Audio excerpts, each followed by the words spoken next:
ഇവിടെ എത്ര അത്യുഷ്ണമാണെങ്കിലും ചൂടാണെങ്കിലും കയറിയിരിക്കാൻ നമുക്ക് ഫാനുകളുള്ള, സംവിധാനങ്ങളുള്ള, സജ്ജീകരണങ്ങളുള്ള, എയർ കണ്ടീഷൻ റൂമുകളുള്ള ഒരു ലോകത്താണ് നമ്മളുള്ളത്.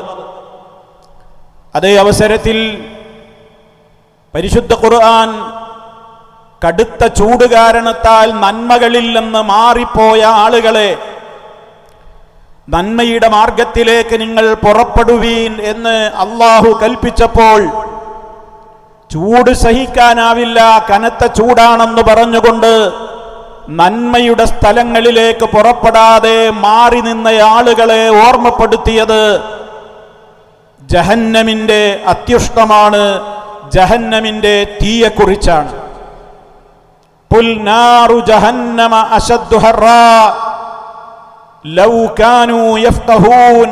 പറയൂ പ്രവാചകരെ, ഇതൊക്കെ പറഞ്ഞ് നന്മയുടെ മാർഗങ്ങളിൽ നിന്ന് വിട്ടുനിൽക്കുന്നവരോട് പറയൂ നബിയെ, നാറു ജഹന്നം, ജഹന്നമിന്റെ തീയാണ്, അശദ്ദു ഹർറാ, അതികഠിനമായ അത്യുഷ്ണമുള്ള തീ അതാണ്. അവർ മനസ്സിലാക്കിയിരുന്നുവെങ്കിൽ എത്ര നന്നായിരുന്നു എന്ന്.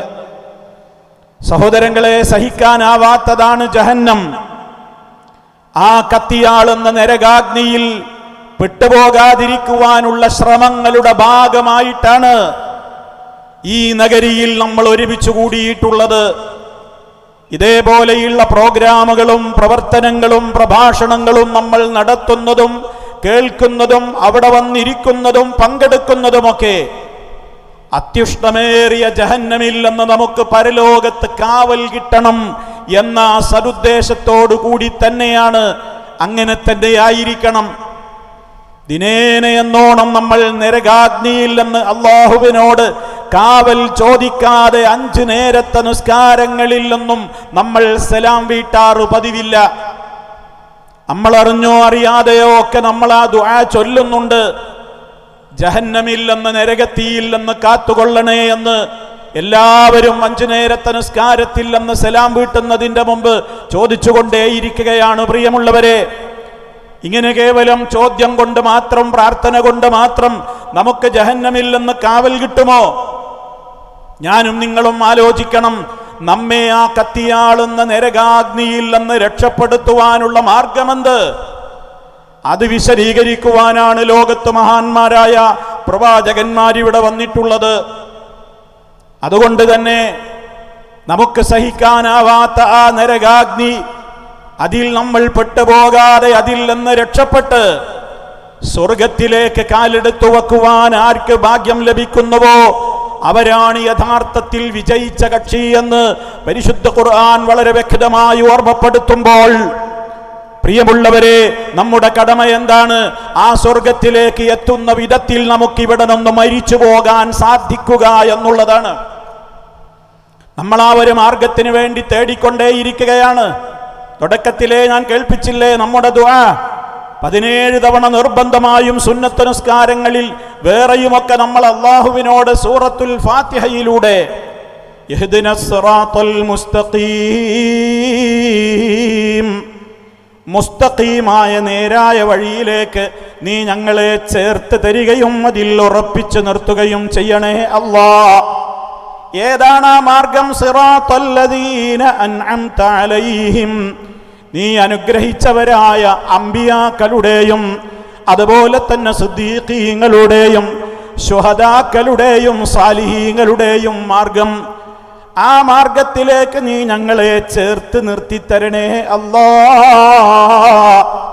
എന്നാലോ ഗൈരിൽ മഗ്ദൂബി അലൈഹിം, നിന്റെ കോപത്തിന് വിധേയമായ കക്ഷികളുടെ വഴിയിൽ ചേർക്കല്ലേ. വലദ്ദാല്ലീൻ, വഴിപിഴച്ചുപോയ ധാരാളം കക്ഷികളുണ്ട്. അത്തരത്തിലുള്ള ഒരു കക്ഷികളുടെയും വഴിയിലും കെണിയിലും ട്രാപ്പിലും ഞങ്ങൾ പെടാതെ യഥാർത്ഥത്തിൽ നിന്റെ നബിമാര് പഠിപ്പിച്ച ആ ദീനിൽ, ആ നബിമാരിൽ നിന്ന് ആവേശം ഉൾക്കൊണ്ടുകൊണ്ട് ആ നബിമാരെ അക്ഷരാർത്ഥത്തിൽ സത്യസന്ധതയോടെ പിൻപറ്റിയ സിദ്ദീഖീങ്ങളുടെ വഴിയിൽ ആ പാതയ്ക്ക് വേണ്ടി രക്തവും ജീവനുമൊക്കെ അർപ്പണം നടത്തിക്കൊണ്ട് ഷഹീദുകളായ ശുഹദാക്കൾ കഴിഞ്ഞു പോയിട്ടുണ്ട്. അവരുടെ വഴിയിൽ അതിൻ്റെ എല്ലാം പിൻഗാമികളായിക്കൊണ്ട് സജ്ജനങ്ങളായി മാത്രമേ ഇവിടെ ഞങ്ങൾ ജീവിക്കുകയുള്ളൂ. ആര് എന്ത് ഭീഷണിപ്പെടുത്തിയാലും, ആര് ഞങ്ങളെ പരിഹസിച്ചാലും ഞങ്ങൾ ആ വഴിയിലേ മുന്നോട്ട് പോവുകയുള്ളൂ എന്ന കൃത്യമായ ബോധത്തോടെ ജീവിച്ച സാലിഹീങ്ങളുണ്ട് ഇവിടെ കോടിക്കണക്കിന്. അവരുടെയൊക്കെ വഴിയിലേക്ക് നീ ഞങ്ങളെ ചേർത്തി നിർത്തി തരണേ. പിഴച്ചുപോയ കക്ഷികളുടെ വഴിയിൽ പെടുത്താതെ കാക്കണേ. ഇതും പറഞ്ഞുകൊണ്ടല്ലേ ഉമ്മമാരെ, ഉപ്പമാരെ, നമ്മുടെ 5 നേരത്തെ നിസ്കാരങ്ങളിലും സുന്നത്ത് നിസ്കാരങ്ങളിലുമൊക്കെ നമ്മൾ ആമീൻ എന്ന് ആത്മാർത്ഥമായി കൊണ്ട് റബ്ബിനോട് നമ്മുടെ നെഞ്ചിൽ കൈകെട്ടി നിന്നുകൊണ്ട് നമ്മൾ വിനയത്തോടെ റബ്ബിൻ്റെ മുമ്പിൽ അവനോടുള്ള ആ മുനാജാത്തിൻ്റെ വേളയായ നിസ്കാരത്തിൽ പറഞ്ഞുകൊണ്ടിരിക്കുന്നത്. ആ മാർഗമാണ് നബി സല്ലല്ലാഹു അലൈഹി വസല്ലമ. ഏതാണ് ആ മാർഗമെന്ന് വരച്ച് കാണിച്ചു തന്നിട്ടുണ്ട്. അവിടുന്ന് മദീനയിൽ സ്വഹാബിമാർക്ക് ക്ലാസ് കൊടുത്തുകൊണ്ടിരിക്കുകയാണ്. ആ നേരത്തതാ മണലിലൂടെ നബി സല്ലല്ലാഹു അലൈഹി വസല്ലമ സ്വഹാബിമാരൊക്കെ കാണുന്ന നിലക്ക് ഒരു നേരായ വര അങ്ങ് വരച്ചു. ഒരു നേര വര വരച്ചു. അങ്ങോട്ടും ഇങ്ങോട്ടും വളവില്ല, തിരിവില്ല. ഒരു നേർരേഖ നബി സല്ലല്ലാഹു അലൈഹി വസല്ലമ വരച്ച് കാണിച്ചു കൊടുത്തുകൊണ്ട് പറഞ്ഞു, ഇതാണ് അല്ലാഹു സുബ്ഹാനഹു വ തആലയുടെ മാർഗം. ഹാദാ സബീലുല്ലാഹി മുസ്തഖീമാ. ഇതാണ് അല്ലാഹു സുബ്ഹാനഹു വ തആലയുടെ വഴി. എന്നിട്ട് നിങ്ങൾ ശ്രദ്ധിക്കണം, വഖത്ത ഖുതൂതൻ അൻ യമീനിഹി വ ശിമാലിഹി. എന്നിട്ട് നബി സല്ലല്ലാഹു അലൈഹി വസല്ലമ ആ നേരായ വഴിയുടെ അപ്പുറത്തും ഇപ്പുറത്തും അതിൻ്റെ വലതുഭാഗത്തും ഇടതുഭാഗത്തുമൊക്കെ ചില വളഞ്ഞ വഴികൾ, ചില വരകൾ ഇങ്ങനെ വരച്ചിട്ട് അവിടുന്ന് ചൂണ്ടിക്കാണിച്ചു കൊടുത്തുകൊണ്ട് സ്വഹാബിമാരോട് പറയുകയാണ്, ഓ സ്വഹാബിമാരേ, കണ്ടില്ലേ ഞാൻ നിങ്ങൾക്ക് ആദ്യം വരച്ച നേരായ വര കണ്ടില്ലേ? അതിൻ്റെ ഇപ്പുറത്തും അപ്പുറത്തും അതാ വേറെ ചില വഴികൾ കണ്ടില്ലേ? ആ നേരായ വഴിയാണ് അല്ലാഹുവിൻ്റെ വഴി. അതേ അവസരത്തിൽ അപ്പുറത്തും ഇപ്പുറത്തും കാണുന്ന ഈ വരകളുണ്ടല്ലോ, ഇതൊക്കെ ഹാദിഹി സുബുൽ, ഇതൊക്കെ വേറെ ചില വഴികളാണ്, ഇതൊക്കെ വേറെ ചില മാർഗങ്ങളാണ്. ലൈസ മിൻഹാ സബീൽ, അതിൽപ്പെട്ട ഒരു വഴിയിലും ഇല്ലാതെ, അതിൽപ്പെട്ട ഒരു വഴിയിലും ഇല്ല അലൈഹി ശൈത്താൻ യദഉ ഇലൈഹി, അതിലേക്ക് വിളിക്കുന്ന ശൈത്താൻ അവിടെ കുടിയിരിക്കുന്നുണ്ട്. എന്തേ നിങ്ങൾക്ക് മനസ്സിലായത്? മഹാനായ നബി സല്ലല്ലാഹു അലൈഹി വസല്ലമ ഇത് പറഞ്ഞിട്ടാണ് ആയത്ത് ഓതുന്നത്. അല്ലാഹുവിൻ്റെ വചനം, വ അന്ന ഹാദാ സിറാത്തീ മുസ്തഖീമാ ഫത്തബിഊഹു ولا تتبعوا السبل فتفرق بكم عن سبيله ذلكم وصاكم به لعلكم تتقون. ഇതാണ് എൻ്റെ നേരായ മാർഗം. ആ മാർഗത്തെ മാത്രമേ നിങ്ങൾ പിൻപറ്റാവൂ.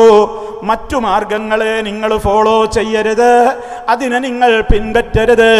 അങ്ങനെ എങ്ങാനും നിങ്ങൾ പിൻപറ്റിപ്പോയാൽ എൻ്റെ യഥാർത്ഥമായ വഴിയിൽ നിന്ന് അത് നിങ്ങളെ തെറ്റിച്ചു കൊണ്ടുപോകും. ഇത് നിങ്ങളോട് വളരെ ഗൗരവത്തോടെ വസിയ്യത്ത് ചെയ്യുകയാണ്. അല്ലാഹു പറയുകയാണ്, നിങ്ങളോട് ഇത് ശക്തമായി തന്നെ ഉപദേശിക്കുന്നത് എന്തിനാണെന്നോ, നിങ്ങൾ വഴിപിഴക്കാതെ നല്ല തഖ്വയോടെ തന്നെ നിങ്ങൾ ജീവിതം മുന്നോട്ട് കൊണ്ടുപോകുവാനാണ്. നബി തങ്ങൾ പറഞ്ഞ കാര്യത്തിന് തെളിവായിക്കൊണ്ട് ഈ ആയത്താണ് മഹാനായ നബി സല്ലല്ലാഹു അലൈഹി വസല്ലമ തെളിവായിക്കൊണ്ട് അവിടെ ഓതുന്നത്. ആ മാർഗം ഏതാണെന്ന് അവിടുന്ന് പഠിപ്പിച്ചും തന്നിട്ടുണ്ട്. അവിടുന്ന് പറഞ്ഞല്ലോ, ആ യഥാർത്ഥത്തിലുള്ള മാർഗത്തിൽ നിലകൊള്ളുന്നവരാരാണ്? അത് ഞാനും എൻ്റെ സ്വഹാബത്തും നിലകൊണ്ട വഴിയാണ്. മാ അന അലൈഹി വസഹാബി, ഞാനും എൻ്റെ സ്വഹാബത്തും നിലകൊണ്ട മാർഗം ഏതാണോ അല്ലാഹുവിൻ്റെ റസൂല് നമുക്ക് അറിയിച്ചു തന്നു. ഇനി നമ്മളെന്തിനാ ഇതിൽ തർക്കിക്കുന്നത്? ആ നബി സല്ലല്ലാഹു അലൈഹി വസല്ലം അടക്കമുള്ള അമ്പിയാക്കളുടെ വഴി നമ്മളങ്ങ് പഠിച്ചാൽ പോരെ? അവരെ പിൻപറ്റിയ സഹാബാക്കൾ എന്തൊക്കെ വിശ്വസിച്ചു, അവരെന്തൊക്കെ വിശ്വസിച്ചു, അംഗീകരിച്ചു, ആചരിച്ചു, അതങ്ങ് മടിച്ചു വെച്ചാൽ മതിയല്ലോ.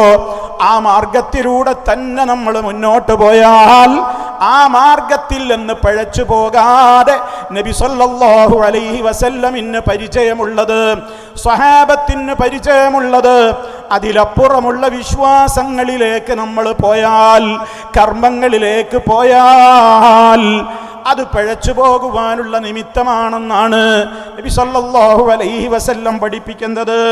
അതുകൊണ്ട് തന്നെ ആ മാർഗത്തിൽ തന്നെ ഉറച്ചു നിന്നാൽ അല്ലാഹു നമുക്ക് നല്ല മരണം തരും. ഇന്നല്ലദീന ഖാലൂ റബ്ബുനല്ലാഹ്,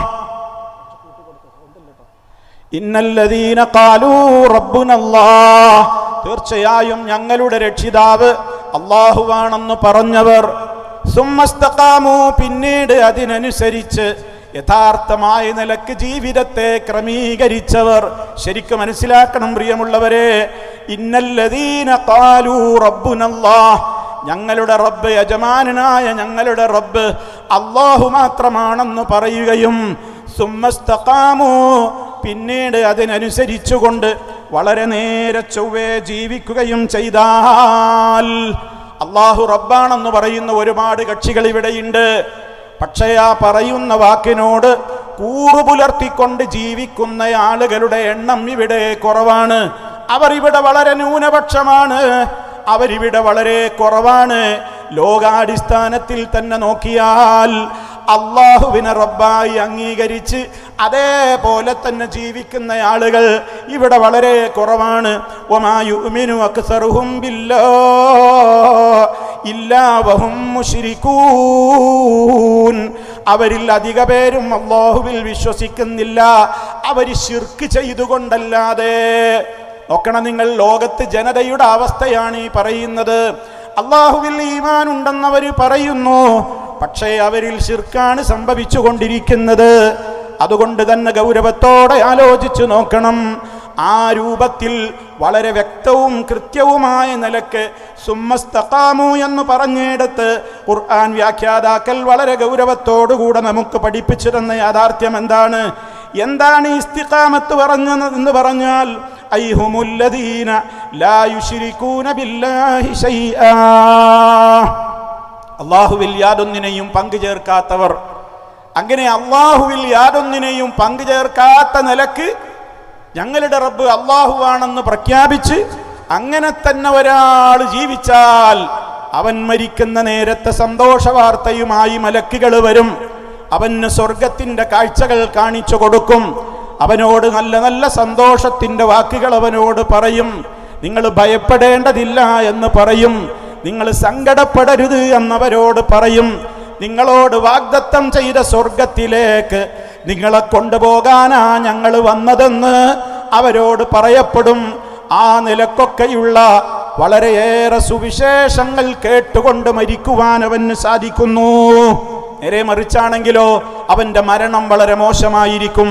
അതുകൊണ്ട് സുഹൃത്തുക്കളെ, നല്ല നിലക്ക് മരിക്കുവാൻ സാധിക്കുന്നതിന്റെ മാനദണ്ഡം ശിർക്ക് ചെയ്യാതെ മരിക്കലാണ്. അപ്പോൾ എന്താണ് ശിർക്ക്?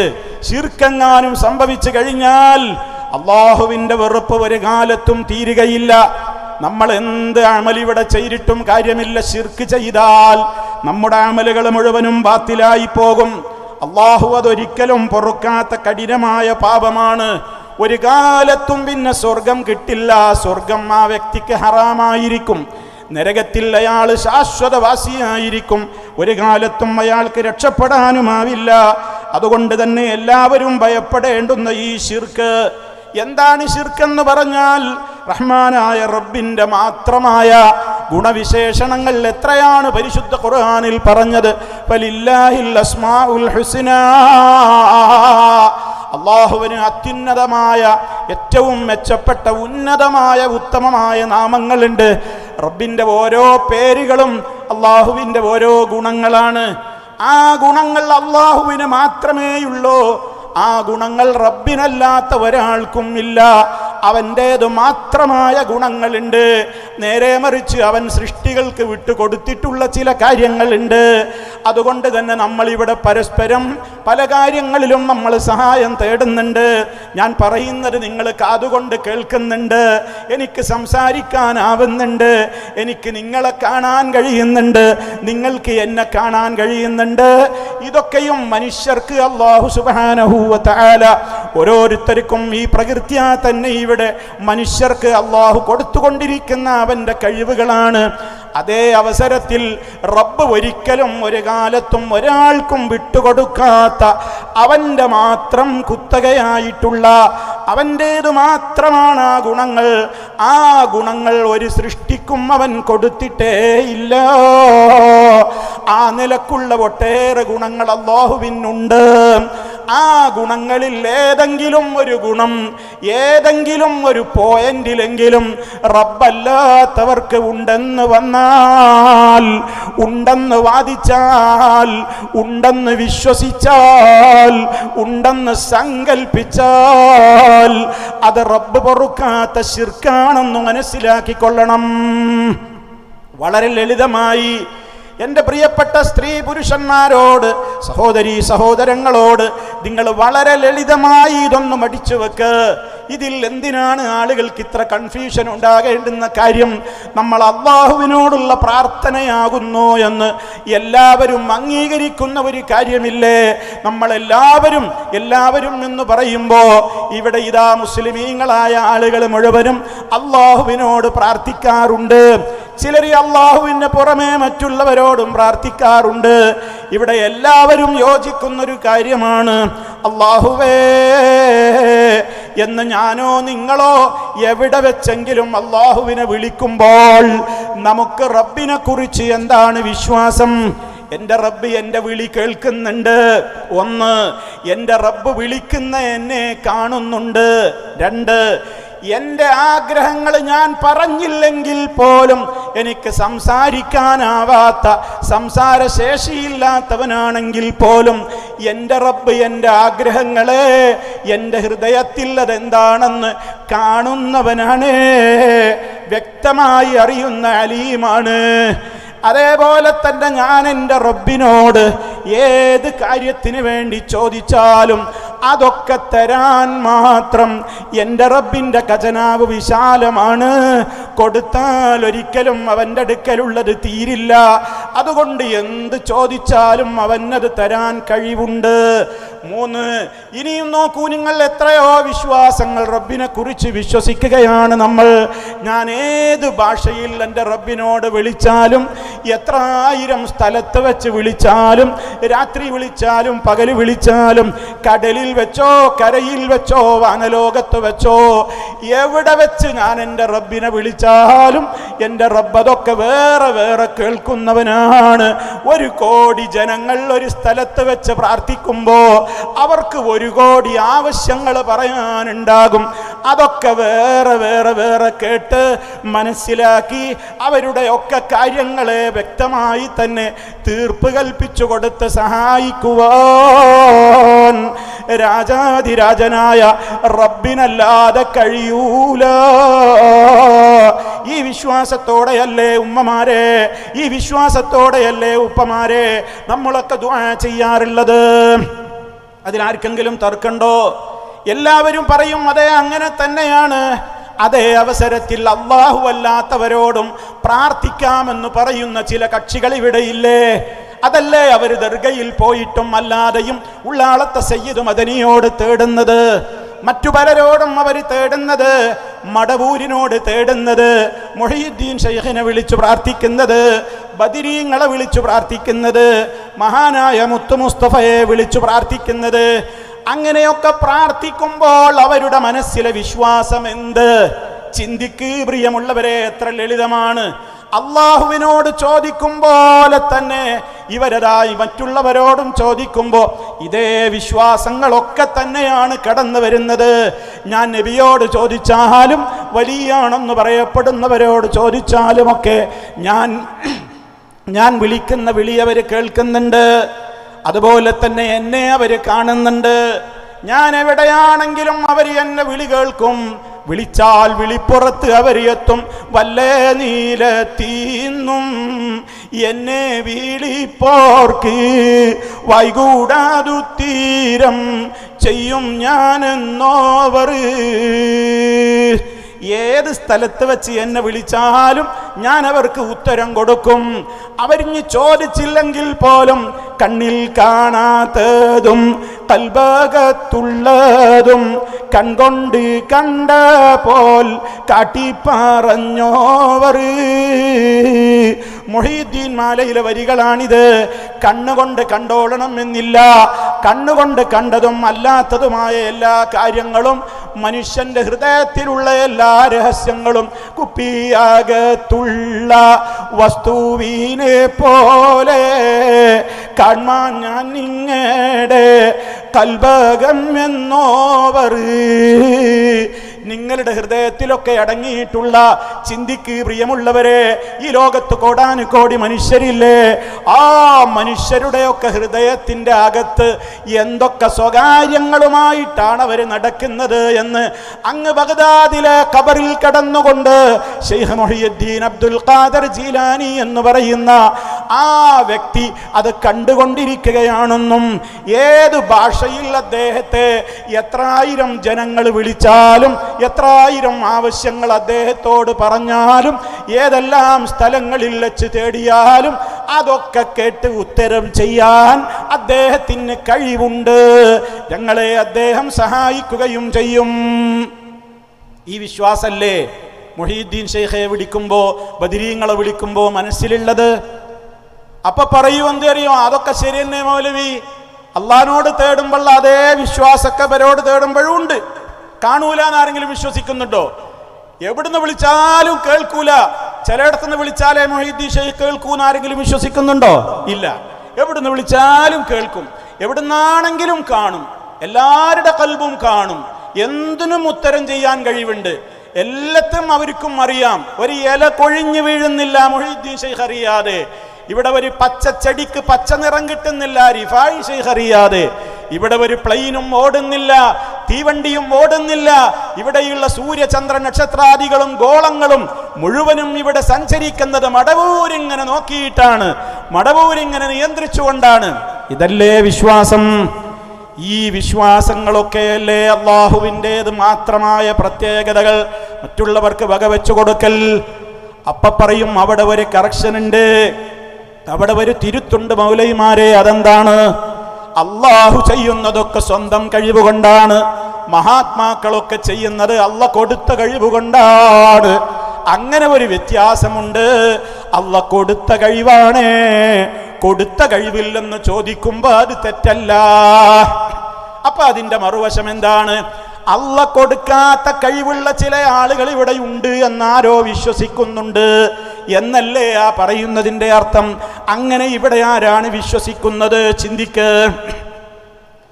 റബ്ബ് കഴിവ് കൊടുക്കാതെ സ്വന്തമായി തന്നെ അള്ളാനെ പോലെ ആരിൽ നിന്നും കഴിവ് കിട്ടാതെ സ്വന്തമായി കഴിവുള്ള വേറെ ഏത് ശക്തികളുണ്ട് എന്ന് ആരെങ്കിലും ഇവിടെ വിശ്വസിക്കുന്നുണ്ടോ? എന്തിനാധികം പറയുന്നത്?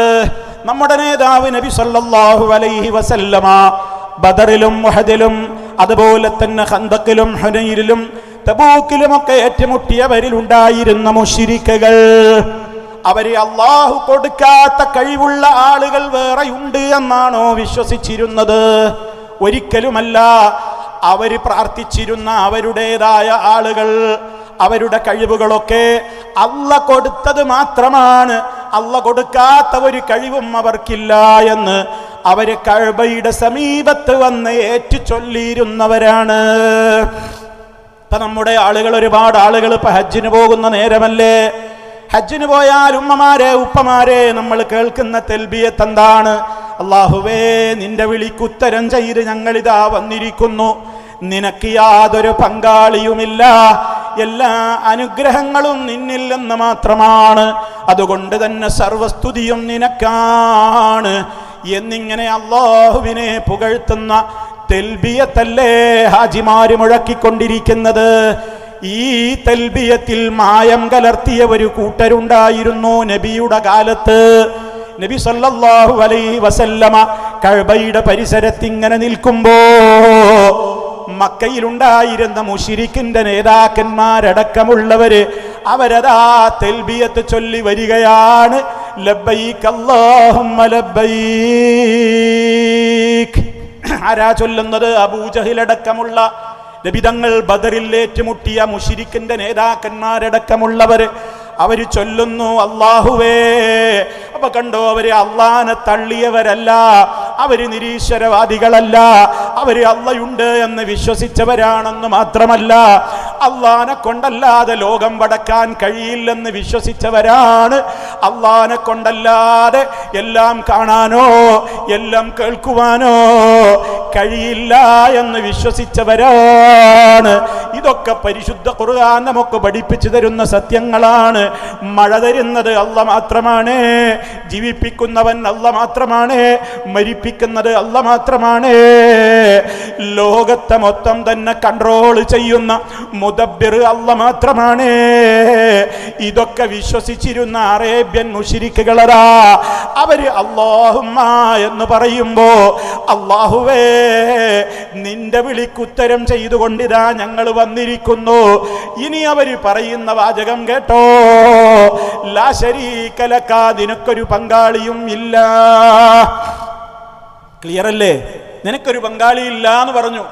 അപ്പൊ നബി സല്ലല്ലാഹു അലൈഹി വസല്ലം ഉടനെ പറഞ്ഞു, നിർത്തിക്കോളൂ, അവിടെ വെച്ച് നിർത്തിക്കോളൂ, ഇനി അപ്പുറത്ത് നിങ്ങൾ കൂട്ടിപ്പറയാൻ പാടില്ല. കാരണം അവര് കൂട്ടിപ്പറയുന്ന കക്ഷികളാണ്. അത് പറഞ്ഞ ഉടനെ പിന്നെ അവര് പറഞ്ഞ വാക്ക് കടുത്ത തെറ്റായിരുന്നു. നിനക്ക് യാതൊരു പങ്കാളിയുമില്ല, ഇല്ലാ ശരീക്കൻ, ഒരു പങ്കാളി നിനക്കുണ്ട്. ആ പങ്കാളി സ്വന്തം കഴിവുള്ള പങ്കാളിയല്ല, നീ കൊടുക്കാത്ത കഴിവുള്ള സ്വതന്ത്ര പങ്കാളിയല്ല, മറിച്ച് തംലിക്കുഹു, ആ പങ്കാളിയെ നീയാണ് ഉടമപ്പെടുത്തുന്നത്. നിന്റെ കസ്റ്റഡിയിലുള്ളവരാ, നീ കഴിവ് കൊടുത്തവരാ, നീ അവർക്ക് ഏറ്റവും പദവി കൊടുത്തവരാണ്. വമാ മലക, അവർക്ക് ഒന്നിനും കഴിവില്ല. അല്ലെങ്കിൽ അവർക്ക് വല്ല കഴിവും കിട്ടിയിട്ടുണ്ടെങ്കിൽ തന്നെ അതൊന്നും അവരുടെ ഉടമസ്ഥതയിലുള്ളതല്ല.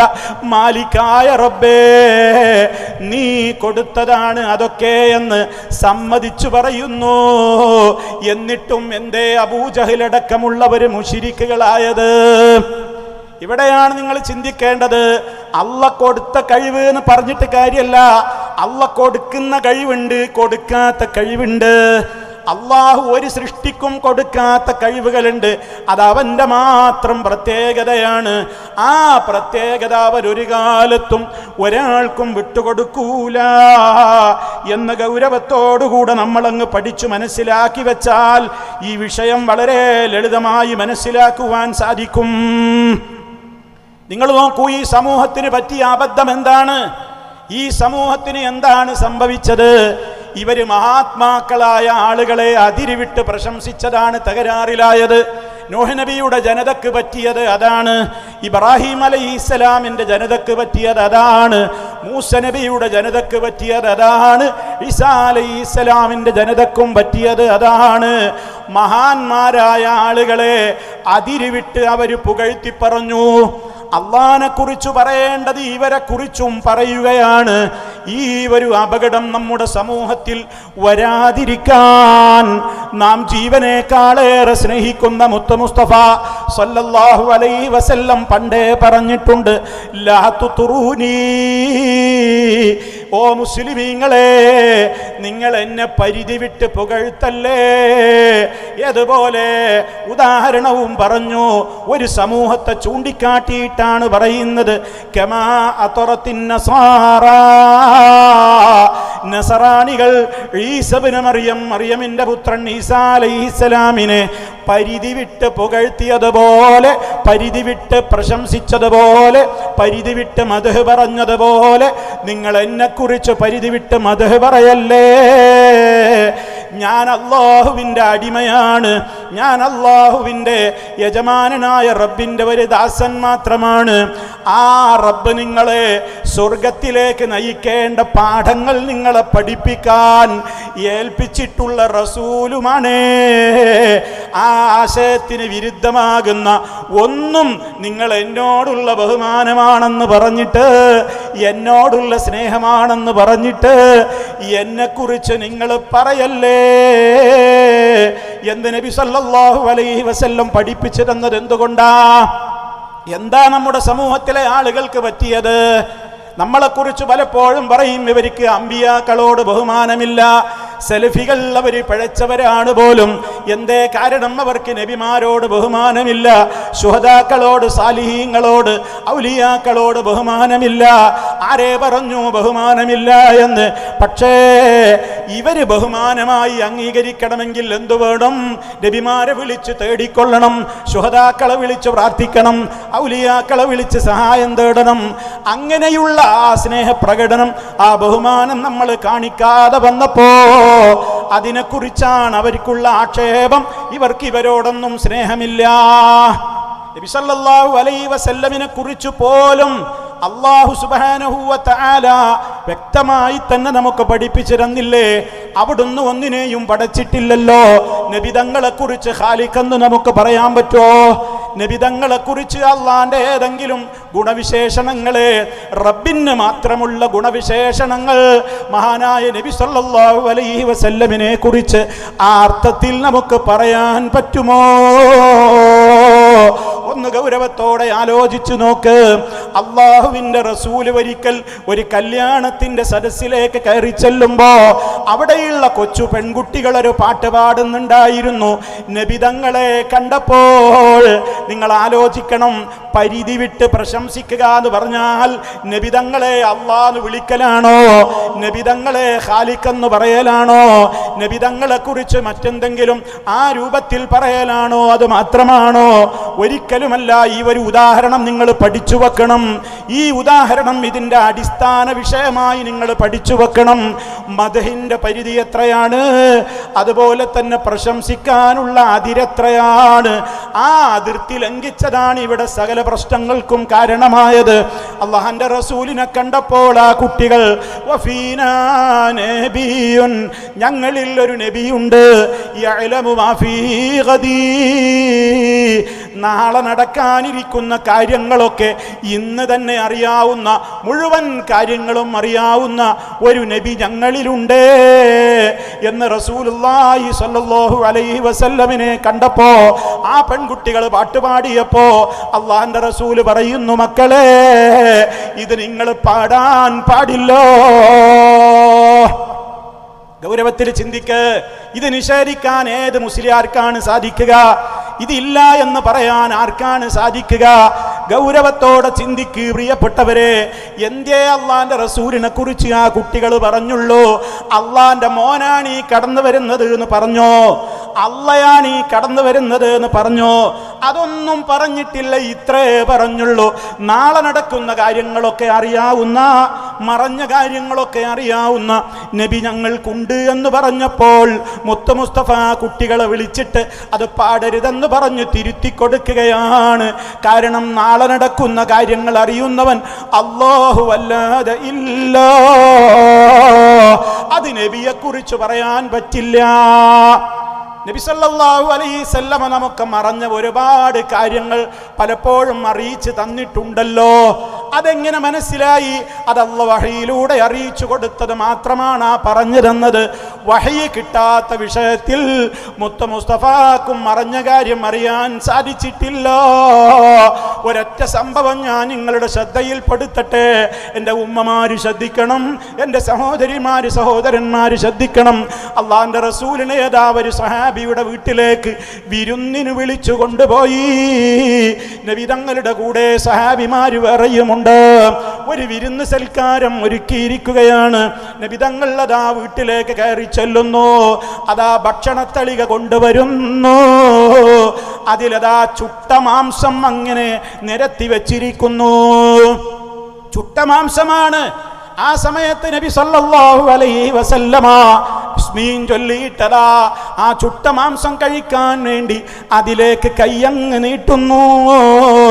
ആ നീട്ടുന്ന വേളയിലതാ അകത്ത് നിന്ന് സ്വഹാബ പെണ്ണുങ്ങൾ വിളിച്ചു പറയാണ്, അഖ്ബിറൂ റസൂലല്ലാഹ്, ഓ സ്വഹാബിമാരെ, അള്ളാന്റെ റസൂലിനോട് വിവരം കൊടുക്കൂ, പെട്ടെന്ന് നബിയോട് പറഞ്ഞു കൊടുക്കൂ, അത് ലഹ്മു ലബ്ബിൻ, അത് ഉടുമ്പിന്റെ മാംസം ചുട്ടതാണ്. എന്തേ കാരണം? ഉടുമ്പ് മാംസം ഇസ്ലാമിൽ ഹറാമൊന്നുമല്ല. പക്ഷേ ചിലർക്കൊക്കെ ചില ഭക്ഷണം ഇഷ്ടമാവില്ല, ചിലർക്ക് ചില ഭക്ഷണത്തോട് താല്പര്യമുണ്ടാവില്ല. അള്ളാന്റെ റസൂലും അങ്ങനെ തന്നെയായിരുന്നു. അവിടുന്ന് ആട് കഴിക്കും, അതേപോലെ തന്നെ മറ്റു മാംസങ്ങളൊക്കെ കഴിക്കും. പക്ഷേ ഉടുമ്പ് മാംസം അവിടുന്ന് കഴിക്കാറില്ലായിരുന്നു, അതവിടുന്ന് ഇഷ്ടപ്പെടാറില്ല. അതറിയാതെയാണ് ഈ ചുട്ട മാംസത്തിലേക്ക് കൈനീട്ടുമ്പോ സഹാബ പെണ്ണുങ്ങളത് തയ്യാറാക്കിയ ഉമ്മമാരാ പറയുന്നത്, പറഞ്ഞു കൊടുക്കൂ നബിയോട്, അത് ഉടുമ്പിന്റെ മാംസമാണ്. സഹാബിമാര് പറഞ്ഞു, നബിയേ, അത് ലബ്ബുൻ യാ റസൂലല്ലാഹ്, അല്ലാഹുവിന്റെ റസൂലേ, അത് ഉടുമ്പിന്റെ മാംസമാണ്. റസൂൽ സല്ലല്ലാഹു അലൈഹി വസല്ലം കൈ പിറകോട്ട് വലിച്ചു. ഞാൻ എന്തിനാ ഈ സംഭവം പറയുന്നത്? ചിന്തിക്ക്, ബുദ്ധി ഒരാളുടെയും മുമ്പിൽ പണയം വെച്ചിട്ടില്ലാത്തവരെ ചിന്തിക്ക്. മുത്തു മുസ്തഫാക്ക് ഭക്ഷണം പാചകം ചെയ്ത് കൊണ്ടുപോയി കൊടുത്തപ്പോ മുമ്പിലിരിക്കുന്ന ആ ഇറച്ചി, ആ മാംസം, അത് തനിക്കിഷ്ടമില്ലാത്ത ഉടുമ്പിനെ ചുട്ട മാംസമാണെന്ന് എന്തുകൊണ്ട് ലോകം കണ്ട നേതാവ് അഷ്റഫുൽ വറാ മുഹമ്മദുർ റസൂലുള്ളാഹി അവിടുത്തേക്ക് മനസ്സിലായില്ലല്ലോ? അതോ മുസ്ലിയാക്കന്മാര് പറയും പോലെ നബി തങ്ങൾ അറിഞ്ഞിട്ടൊരു നാടകം കളിച്ചതായിരുന്നുവോ? എങ്കിൽ ഇവരെ പോലെയാവില്ലേ അള്ളാന്റെ റസൂല്? അള്ളാന്റെ റസൂൽ അങ്ങനെ നാട്യക്കാരനല്ല, അഭിനയിക്കുന്നയാളല്ല. അവിടുത്തേക്കത് മനസ്സിലായില്ല, നബിക്കത് മനസ്സിലായിട്ടില്ലാന്ന് ഉമ്മമാർക്കും മനസ്സിലായി, സഹാബ പെണ്ണുങ്ങൾ. കാരണം അവർക്കറിയാം അള്ളാന്റെ റസൂലിന് അത് മനസ്സിലായിട്ടില്ല, അതുകൊണ്ടാണ് അതിലേക്ക് കൈനീട്ടുന്നത്. ഉടനെ അവർ കൂട്ടുകാരോട് വിളിച്ചു പറയുന്നു, കൂട്ടുകാരെ, മുത്തുറസൂലിനോട് പറയൂ, അത് ഉടുമ്പിന്റെ മാംസമാണ്. അപ്പൊ സഹാബത്ത് അകത്തേക്ക് വിളിച്ചു പറഞ്ഞു, എന്താ പെണ്ണുങ്ങളെ നിങ്ങൾ ഈ എന്നോട് വിളിച്ചു പറയാൻ പറയുന്നത്? അള്ളാന്റെ റസൂലല്ലേ ആയിരിക്കുന്നത്, നബി തങ്ങൾക്ക് അതിപ്പോ ഞങ്ങൾ പറഞ്ഞു കൊടുത്തിട്ട് വേണോ? അള്ളാന്റെ റസൂലിനെ സംബന്ധിച്ചിടത്തോളം കണ്ണിൽ കാണാത്തതും കൽബകത്തുള്ളതും കൺകൊണ്ട് കണ്ട പോൽ കാട്ടിപ്പറഞ്ഞോവർ എന്ന് മുഹീദ്ദീൻ ശൈഖിനെ കുറിച്ച് ഇന്ന് പാടും പോലെ സഹാബത്ത് അള്ളാന്റെ റസൂലിനെ കുറിച്ച് പോലും വിശ്വസിച്ചിട്ടില്ല. അതാ സഹാബത്ത്. സഹാബ ആണുങ്ങളും വിശ്വസിച്ചിട്ടില്ല, സഹാബ പെണ്ണുങ്ങളും വിശ്വസിച്ചിട്ടില്ല. വഹയി കിട്ടിയ നബി തങ്ങൾക്ക് അറിയാമായിരുന്നു, പക്ഷെ ആ വിഷയത്തിൽ വഹയി കിട്ടിയില്ല, അതുകൊണ്ട് അറിഞ്ഞതുമില്ല. നോക്കൂ നിങ്ങൾ, അങ്ങനെയുള്ള നബിയെക്കുറിച്ചാണ് ഈ കുട്ടികൾ എല്ലാം അറിഞ്ഞ കാര്യം അറിയാവുന്ന നബി ഞങ്ങളിലുണ്ട് എന്ന് പറഞ്ഞപ്പോ മുത്തു മുസ്തഫ എന്ത് പറയുന്നത്? പാടരുത് മക്കളെ, എല്ലാം അറിഞ്ഞ കാര്യങ്ങളും അറിയുന്നവൻ അള്ളാഹു മാത്രമാണ്. അപ്പൊ നോക്കൂ, മദ്ഹ് പറയുന്നതിന് പരിധിയുണ്ടെന്ന് മനസ്സിലായില്ലേ? ഇങ്ങനെ പരിധി വിട്ട് പുകഴ്ത്താൻ പറ്റുമോ? നബി സല്ലല്ലാഹു അലൈഹി വസല്ലം അത് ഇഷ്ടപ്പെട്ടില്ലല്ലോ. അള്ളാഹുവിന്റെ റസൂല് അവിടെ തൗഹീദ് ശരിക്ക് പഠിപ്പിച്ചു കൊടുക്കുകയാണ്. അപ്പൊ നോക്കണം നിങ്ങൾ, അള്ളാഹുവിന്റെ റസൂലിനേക്കാൾ വലിയവരാണോ ഇന്നുള്ള ആളുകൾ? മടവൂരും അതേപോലെ തന്നെ ബന്ധപ്പെട്ടവരുമൊക്കെ അതേ എന്നാണ് ഇപ്പോഴത്തെ മറുപടി. മടവൂരാരാ? പടച്ചോനാണോ? ചോദിച്ചവരോട് ചൊല്ലി, അതെ അതെ അതെ മടവൂരാണ്, ഞങ്ങളെ പടച്ചോൻ അറിഞ്ഞോളീ. കൊച്ചു കേരളത്തിൽ ഒരു പാട്ടുകാരൻ ഇപ്പോൾ പാട്ടും പാടി നടക്കുകയാണ്. നോക്കൂ നിങ്ങൾ, അയാൾ പാടിയ പാട്ടാണത്. മടവൂരിനെ കുറിച്ച് കണ്ടോ? അല്ലാഹു സുബ്ഹാനഹു വ തആലയെ സംബന്ധിച്ചു പറയും പോലെ പടച്ചവൻ എന്ന് മടവൂരിനെ കുറിച്ച് പറഞ്ഞു. എന്താ പറയാൻ ബാക്കി? കേട്ടോളൂ, ഓരോന്നോരോന്ന് ഞാൻ നിങ്ങൾക്ക് പറഞ്ഞു തരാൻ. നിങ്ങൾ നോക്കൂ, മടവൂരിനെ കുറിച്ച് ഇന്ന് സമൂഹത്തിൽ അമിത പ്രശംസകൾ, പരിധിവിട്ട പുകഴ്ത്തലുകൾ എന്തൊക്കെയാ പറയുന്നത്? ഒന്ന് പടച്ചവൻ എന്ന് തന്നെ പറഞ്ഞു. അറേബ്യയിലെ മുശ്രിക്കുകൾ പോലും, അബൂജഹിലിനോട് പോലും ആരാണ് ആകാശഭൂമികളുടെ സൃഷ്ടാവ് പടച്ചവനെന്ന് ചോദിച്ചാൽ അള്ളയാണെന്നാണ് അബൂജഹിലടക്കമുള്ള മുശ്രിക്കുകൾ പറഞ്ഞത്. ഹൽ മിൻ ഖാലിഖിൻ ഗൈറുല്ലാഹ്, അല്ലാതെ നിങ്ങൾക്കൊരു പടച്ചവനുണ്ടോ എന്ന റബ്ബിന്റെ വെല്ലുവിളിക്ക് ഉണ്ട് ഉണ്ട് എന്ന് പറയാൻ അന്നത്തെ മുശ്രിക്കിന് പോലും ധൈര്യം വന്നിട്ടില്ല. എന്നിട്ടിതാ ഇന്ന് മടവൂരിനെ പൊക്കി പൊക്കി പറഞ്ഞിട്ട് മടവൂര് പടച്ചോനാണത്രേ. തീർന്നില്ല, ആലമാകെ പോറ്റിടുന്ന അർശിന്റെ നാഥനാണത്രേ. അപ്പൊ ആലമാകെ പോറ്റുന്നവെന്ന് പറഞ്ഞാൽ അതിന്റെ അറബി എന്താ? റബ്ബുൽ ആലമീൻ, ലോകര മുഴുവനും പരിപാലിച്ച് പോറ്റുന്ന റബ്ബ്. അതും മടവൂരിനെ കുറിച്ച് പാടി. അർശിന്റെ നാഥനാണ്. അർശെന്ന് പറയുന്ന മഹത്തായ വലിയ സിംഹാസനം റബ്ബിൻ്റെതല്ലേ? അർറഹ്മാനു അലൽ അർശിസ്തവാ. ആ മഹത്തായ സിംഹാസനം, ആ രാജപീഠം ഉൾക്കൊള്ളുന്ന ആ നിലക്കുള്ള സിംഹാസനം അത് റബ്ബിൻ്റേത് മാത്രമാണല്ലോ. അതിൻ്റെയും ഉടമയാണത്രേ, നാഥനാണത്രേ മടവൂര്. മാലിക്കുൽ മുൽക്കാണത്രേ, മാലിക്കുൽ മുൽക്കാണത്രേ. അല്ലാഹുവിനോട് മുഅ്മിനീങ്ങൾ തേടുമ്പോൾ പറയുന്ന ചോദ്യമാണ്, അല്ലാഹുമ്മ മാലിക്കൽ മുൽക്കി തുഅ്തിൽ മുൽക മൻ തശാഉ വതൻസിഉൽ മുൽക മിമ്മൻ തശാഉ വതുഇസ്സു മൻ തശാഉ വതുദില്ലു മൻ തശാഉ എന്നിങ്ങനെ അല്ലാഹുവേ, മാലിക്കുൽ മുൽക്കായ അല്ലാഹുവേ, ആ അല്ലാഹുവിൻ്റെ ഗുണവിശേഷണം അതേ രൂപത്തിൽ തന്നെ ഇവിടെ മടവൂരിനെ കുറിച്ചും പറഞ്ഞു. പാപികൾക്കൊക്കെ അത്താണിയാണ്, അഥവാ തൗബ സ്വീകരിക്കുന്ന തൗവാബാണത്രേ. എല്ലാം പൊറുത്തു കൊടുക്കുന്ന ഗഫാറും ഗഫൂറുമാണത്രേ. കരുണാനിധിയാണത്രേ, റഹ്മാനാണത്രേ, റഹീമാണത്രേ. എല്ലാ രോഗികൾക്കും ആശ്വാസമേകുന്ന ഷാഫിയാണത്രേ. സർവർക്കും അവലംബിക്കാവുന്ന അവലംബ കേന്ദ്രമാണത്രേ. എന്നിങ്ങനെ എണ്ണിയാൽ ഒടുങ്ങാത്തത്ര റഹ്മാനായ റബ്ബിൻ്റെ മാത്രമുള്ള ഗുണവിശേഷണങ്ങൾ മടവൂരിൻ്റെ പേരിൽ പാട്ടായിക്കൊണ്ട് നമ്മുടെ കേരളത്തിലൂടെ മലയാളത്തിൽ അങ്ങനെ പാട്ടുപാടി നടക്കുന്നു. നോക്കണം സഹോദരന്മാരെ, ലോകാരംഭം മുതൽ ഇന്ന് വരെ. മാത്രമല്ല, അയാൾ എന്തു പറഞ്ഞിട്ടുണ്ടത്രേ? ഈ പ്രപഞ്ചം എന്നാണോ ഉത്ഭവിച്ചത്, അഥവാ ഇവിടെ നബിമാരൊക്കെ വരുന്നതിൻ്റെ മുമ്പ്, ഇവിടെയുള്ള സർവ്വജീവജാലങ്ങളെയും പടക്കുന്നതിൻ്റെ മുമ്പ്, ഈ പ്രപഞ്ചത്തിൻ്റെ ഉത്ഭവ നാള് തൊട്ട് ഇന്ന് വരെ എന്നെ പോലെ ഒരാളും വന്നിട്ടില്ല. മടവൂര് പറഞ്ഞു. ആരാ പറഞ്ഞത്? മടവൂര് പറഞ്ഞു. എന്ത്? ലോകാരംഭം മുതൽ ഇന്ന് വരെ. അപ്പൊ നബിമാരൊക്കെ ഔട്ടായി. ആദം അലൈഹിസ്സലാം മുതൽ മുഹമ്മദ് മുസ്തഫ സല്ലല്ലാഹു അലൈഹി വസല്ലമിനെ അവിടെ അവരെ എല്ലാവരെയും ഔട്ടായി. എല്ലാ നബിമാരെയും എല്ലാവരെയും തള്ളിക്കളഞ്ഞ് എന്നെപ്പോലെ ഒരാള്, എന്നെപ്പോലെ ഒരു മഹാൻ. ഏതർത്ഥത്തിൽ നിങ്ങൾ ചിന്തിക്കണം. ലോകം പടച്ചത് മുതൽക്ക് ഇന്ന് വരെ അയാൾ ജീവിച്ചിരുന്ന കാലത്ത് അയാൾ പറഞ്ഞതാണത്രേ, ഇന്ന് വരെ എന്നെപ്പോലെ ഒരാൾ വന്നിട്ടില്ല കേട്ടോ. അത് കേട്ടത് ഒരു വൈലത്തൂരക്കാരൻ, ഒരു ബുഖാരി തങ്ങളാണ്. അയാൾ കേട്ടപ്പോ ചോദിച്ചു അത്രേ മടവൂരിനോട്, ഹേ അങ്ങനെ തന്നെയാണോ, വന്നിട്ടില്ലേ എന്ന് പറഞ്ഞപ്പോ മടവൂര് പറഞ്ഞു അത്രേ, നഹീ ഹേ, വന്നിട്ടില്ല. ഇതിവിടെ പച്ചമലയാളത്തിൽ വൈലത്തൂർക്കാരൻ യൂസുഫുൽ ജീലാനി എന്ന് പറയുന്ന വ്യക്തി പ്രസംഗിച്ച ക്ലിപ്പ് ഇവിടെ കിട്ടുമല്ലോ. എന്നിട്ടും നിങ്ങൾ ആലോചിച്ചു നോക്ക്, ഇയാളെയും താങ്ങി നടക്കാൻ ആളുകളുണ്ടല്ലോ. അപ്പൊ അല്ലാഹു സുബ്ഹാനഹു വ തആല അല്ലാഹുവിന്റെ കഴിവുകളൊക്കെ അതേ മടവൂരിനാണ്ട് വിട്ടുകൊടുത്തിരിക്കുകയാണെന്നാണ്. എല്ലാ അനുഗ്രഹങ്ങളും മാത്രമല്ല സർവ്വ അനുഗ്രഹങ്ങളും മടവൂരിൽ നിന്നാണ് കിട്ടുന്നത്. തീർന്നില്ല. ഇനിയും മടവൂരിനെ കുറിച്ചതാൽ ഹയ്യാണ്, അൽ ഖയ്യൂമാണ്. ഹയ്യും ഖയ്യൂമുമാണെന്ന് പറഞ്ഞു. അല്ലാഹു ലാ ഇലാഹ ഇല്ലാ ഹുവൽ ഹയ്യുൽ ഖയ്യൂം. അള്ളാഹുവിന് മാത്രമുള്ള ഗുണമാണ് എന്നെന്നും ജീവിച്ചിരിക്കുന്ന ഹയ്യ്, എല്ലാം നിയന്ത്രിക്കുന്ന നിയന്താവായ ഖയ്യൂം. അതും മടവൂരിനെ കുറിച്ച് ഇപ്പോൾ ഇറങ്ങിയ പാട്ടിൽ അതും പറഞ്ഞിരിക്കുന്നു. മാത്രമല്ല, നിങ്ങൾ ആലോചിക്കണം, എല്ലാം മൂപ്പരുടെ കൈകളിലാണ്. എല്ലാ അർത്ഥത്തിലും മൂപ്പരാണ് എല്ലാം കൺട്രോൾ ചെയ്യുന്നത്.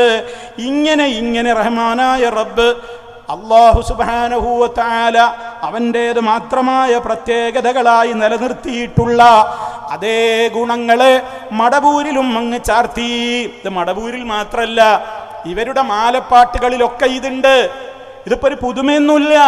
ഇവരുടെ മാലപ്പാട്ടുകളിലൊക്കെ ഇവരുടെ ഹോജമാർക്ക് കിട്ടുന്ന ഇൽഹാമുകളാണത്രേ ഇതൊക്കെ. ഇവർക്കൊക്കെ പറ്റിയ പിഴവെന്താണെന്നോ, ഇവര് അള്ള പറഞ്ഞതനുസരിച്ചല്ല ജീവിക്കുന്നത്, റസൂല് പഠിപ്പിച്ചതുപോലെയല്ല ഇവർ ജീവിക്കുന്നത്. കാരണം കിതാബിലുള്ളതും സുന്നത്തിലുള്ളതുമൊക്കെ സാധാരണക്കാർക്ക് മാത്രമാണ് തെളിവ്. ഇവര് പറയുന്ന ശൈഖ്മാര്, ഇവര് പറയുന്ന നേതാക്കള്, ഇവര് പറയുന്ന വലിയ ഔലിയാക്കന്മാരൊക്കെ അള്ളാഹുവിനോട് നേരിട്ട് ബന്ധമുണ്ടത്രേ. അതുകൊണ്ട് അവര് പറയുന്ന കാര്യങ്ങൾക്കൊന്നും തെളിവ് ലാഹിറിൽ നമുക്ക് ഖുർആനിൽ കാണൂല, ഹദീസിൽ കാണൂല. പിന്നെ ഖുർആനിൽ അവർക്ക് ചില കൈക്രിയകൾ നടത്തിയിട്ടാണ് അവരെന്ത് ചെയ്യുന്നത്, ഇതിനൊക്കെ തെളിവ് കണ്ടെത്തുന്നത്. ഈ വിഷയം എൻ്റെ പ്രിയപ്പെട്ടവരെ, ഇതൊരു അടിസ്ഥാന കാര്യമായിട്ട് നിങ്ങൾ പഠിച്ചു വെക്കണം.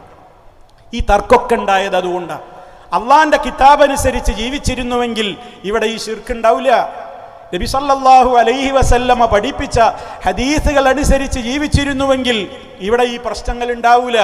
പക്ഷേ ഇവിടെ ഈ അതിലൊന്നും കാണാത്ത വിശ്വാസങ്ങള്, അതിലൊന്നും കാണാത്ത പ്രത്യേകമായ അന്ധവിശ്വാസങ്ങള് ഔലിയാക്കളുടെ പേരിൽ ചാർത്തിക്കൊടുത്തപ്പോ നമ്മൾ ചോദിച്ചു അവരോട്, തെളിവെവിടെ? കിതാബിലുണ്ടോ സുന്നത്തിലുണ്ടോ? കാണിക്കാൻ പറ്റൂലല്ലോ. അപ്പൊ പിന്നെ അവരുണ്ടാക്കിയ ഒരു ന്യായമാണെന്ത്, കിതാബും സുന്നത്തൊക്കെ നിങ്ങളെ സാധാരണക്കാർക്കാണ്, ഞങ്ങളൊക്കെ വലിയ മശായിഖന്മാരെ പിൻപറ്റുന്ന ആളുകളാണ്. ഞങ്ങളുടെ മശായിഖന്മാരെന്ന് പറഞ്ഞാൽ അവർക്കിങ്ങനെ അല്ലാഹുവിൽ നിന്ന് ഹോട്ട് ലൈൻ കിട്ടിക്കൊണ്ടിരിക്കുന്നുണ്ട്.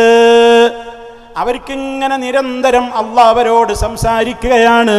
അവരിങ്ങനെയെല്ലാം അവർ കാണുന്നുണ്ട്, കേൾക്കുന്നുണ്ട്. അവർ സദാ കാര്യങ്ങളൊക്കെ മനസ്സിലാക്കുന്നുണ്ട്. ആ രൂപത്തിൽ അല്ലാഹു തആല അവർക്ക് അങ്ങോട്ട് കഴിവ് കൊടുത്തിരിക്കുകയാണ്. അതുകൊണ്ട് റബ്ബ് കഴിവ് കൊടുക്കുമ്പോൾ ആ കഴിവിന് സ്കെയിൽ വെച്ച് അളക്കാൻ മൗലവിമാരെ നിങ്ങൾ വരേണ്ടതില്ല. അല്ലാഹ് അവൻ ഉദ്ദേശിക്കുന്ന ഏത് കഴിവും മഹാന്മാർക്ക് വിട്ടുകൊടുക്കും. എന്നിട്ട് സഖാഫിമാര് ആയത്ത് മോദിയിരുന്നു, ഇന്നല്ലാഹ യർസുഖു മൻ യശാഉ ബിഗൈരി ഹിസാബ്. അല്ലാഹു അവൻ ഉദ്ദേശിക്കുന്നവർക്ക് കയ്യും കണക്കുമില്ലാതെ കൊടുക്കും. ദുർവ്യാഖ്യാനം നോക്കൂ നിങ്ങൾ. അല്ലാഹ് അവന്റെ കഴിവുകൾ അവൻ ഉദ്ദേശിക്കുന്നവർക്ക് കയ്യും കണക്കൂല്ലാതെ കൊടുക്കുമെന്നാണോ ആ ആയത്തിൽ പറഞ്ഞത്? അങ്ങനെ ആരാണ് പറഞ്ഞത്? പ്രിയമുള്ളവരെ, നിങ്ങൾ ആലോചിച്ചു നോക്കൂ. അപ്പൊ ഇവര് തന്നെ ഉണ്ടാക്കിയ ഒരു നിയമപ്രകാരമാണ് ഇവിടെ ഈ വിശ്വാസങ്ങളൊക്കെ വന്നത്. പക്ഷേ ഇപ്പൊ സഖാഫിമാർക്ക് പോലും പിടിച്ചെടുത്ത് കിട്ടുന്നില്ല. മടവൂരാണ് പടച്ചോന്ന് പറഞ്ഞപ്പോ പേരോട് മുസ്ലിയാർ വരെ തിരുത്തി പറയേണ്ടി വന്നു.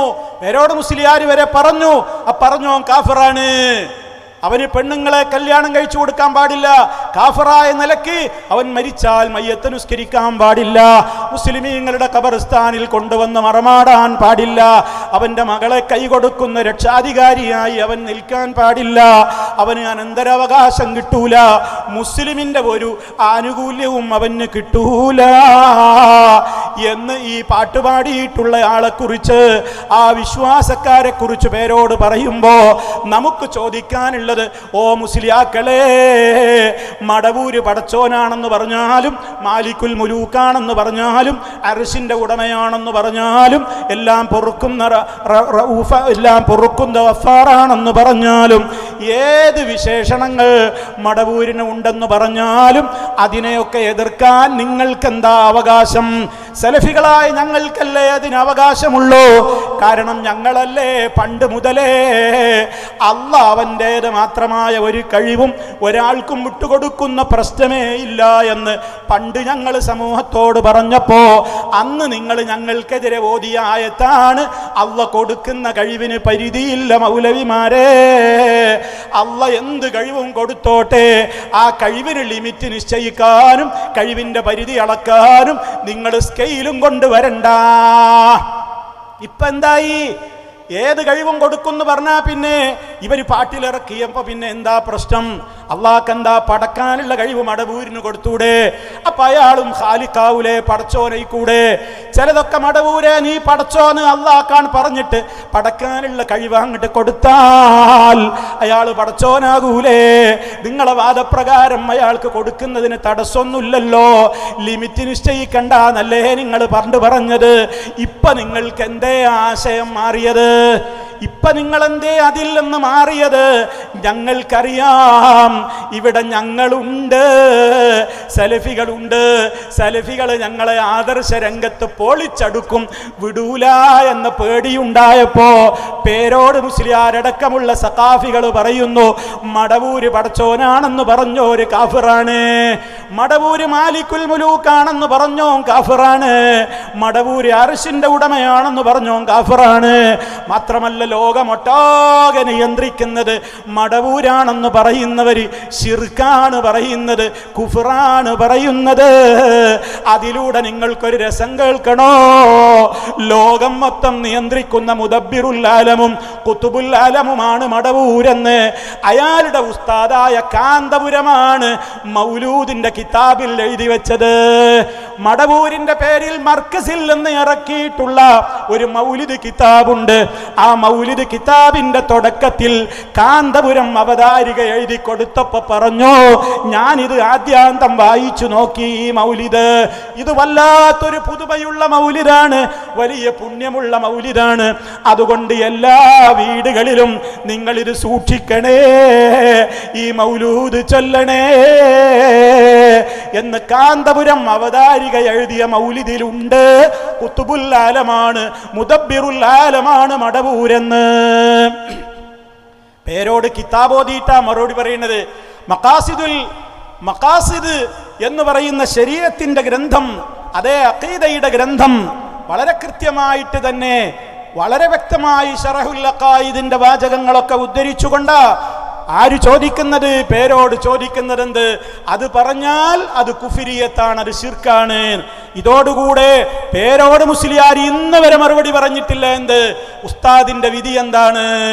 മടവൂരിനെ ഖുതുബുൽ ആലമെന്നും മുദബ്ബിറുൽ ആലമെന്നും ജീവിച്ചിരിക്കുന്ന കാലത്തും ഇപ്പോൾ മടവൂര് മരിച്ചതിന്റെ ശേഷവും എന്നെ എല്ലാ കാര്യങ്ങളും നിയന്ത്രിക്കുന്നത്, എന്നെ സംരക്ഷിക്കുന്നത്, എന്നെ കാക്കുന്നത്, എന്നെ നിയന്ത്രിക്കുന്നത് ശൈഖ് മടവൂരി അബൂബക്കർ ഖുതുബുൽ ആലമാണെന്ന് കാന്തപുരം പ്രസംഗിച്ച ക്ലിപ്പുണ്ടല്ലോ. പേരോട് മുസ്ലിയാരും മറുപടി പറയണം, പേരോടക്കമുള്ളവരും മറുപടി പറയണം. ഈ കാന്തപുരം മുസ്ലിയാരുടെ വിധി ഇപ്പോൾ എന്താണ്? അയാള് പേരോടൊന്ന് അയാൾക്ക് അഖീദയുടെ കിതാബൊന്ന് പഠിപ്പിച്ചു കൊടുത്തിട്ട് പറഞ്ഞു കൊടുക്കട്ടെ, ഉസ്താദേ ഇത് ശിർക്കാണ്. ഇന്നുവരെ അങ്ങനെ പറഞ്ഞു കേട്ടതായി കേട്ടിട്ടില്ല. അല്ലെങ്കിൽ വിധി പറയണം, അല്ലെങ്കിൽ കാന്തപുരം അത് പിൻവലിക്കണം. അയാൾ പിൻവലിച്ചിട്ടില്ലല്ലോ. അയാളുടെ മർക്കസിൽ നിന്ന് ഇറക്കിയ മൗലിദ് കിതാബിലെ ആദ്യ ഭാഗത്ത് അയാൾ അതിന് ഗുഡ് സർട്ടിഫിക്കറ്റ് കൊടുത്ത് ഇത് വീടുകളിലൊക്കെ ചൊല്ലണം എന്ന് പറഞ്ഞ അതേ പാട്ടിലാണ് ഇതൊക്കെയുള്ളത്, മൗലിദിനാണുള്ളത്. അപ്പൊ നോക്കൂ സഹോദരങ്ങളെ, എത്രത്തോളം ഇവർക്ക് പോലും പിടിച്ചാൽ കിട്ടാത്തത്ര കാര്യങ്ങൾ കടന്നുപോയി. എന്തേ കാരണം? നിങ്ങൾ പഠിച്ചു വെച്ചോ. അതേ മുജാഹിദുകൾ നിങ്ങളോട് അന്നും ഇന്നും പറഞ്ഞില്ലേ, റബ്ബിന്റെ കഴിവുകൾ അവൻ ഒരു നേരത്തേക്ക് പോലും ഒരാൾക്കും വിട്ടുകൊടുക്കൂല, അതവന്റെ മാത്രം കഴിവാണ് എന്ന് നമ്മൾ ഗൗരവത്തോടെ പറഞ്ഞപ്പോ അതിനെ എതിർത്തവർ ഇന്ന് കരയേണ്ടി വരുന്നു. പേരോടിന് വലിയ വേദനയാണത്രേ. അയാളൊരു ക്ലിപ്പിലൂടെ സംസാരിക്കുന്നുണ്ട്, ഒരു പ്രസംഗത്തിൽ വല്ലാത്തൊരു വേദന തോന്നുന്നുണ്ടെന്ന്. എന്താ പറയണത്? അയാൾ പറയണേ വല്ലാത്തൊരു വേദന ഉണ്ട് ഈ കാര്യത്തിൽ.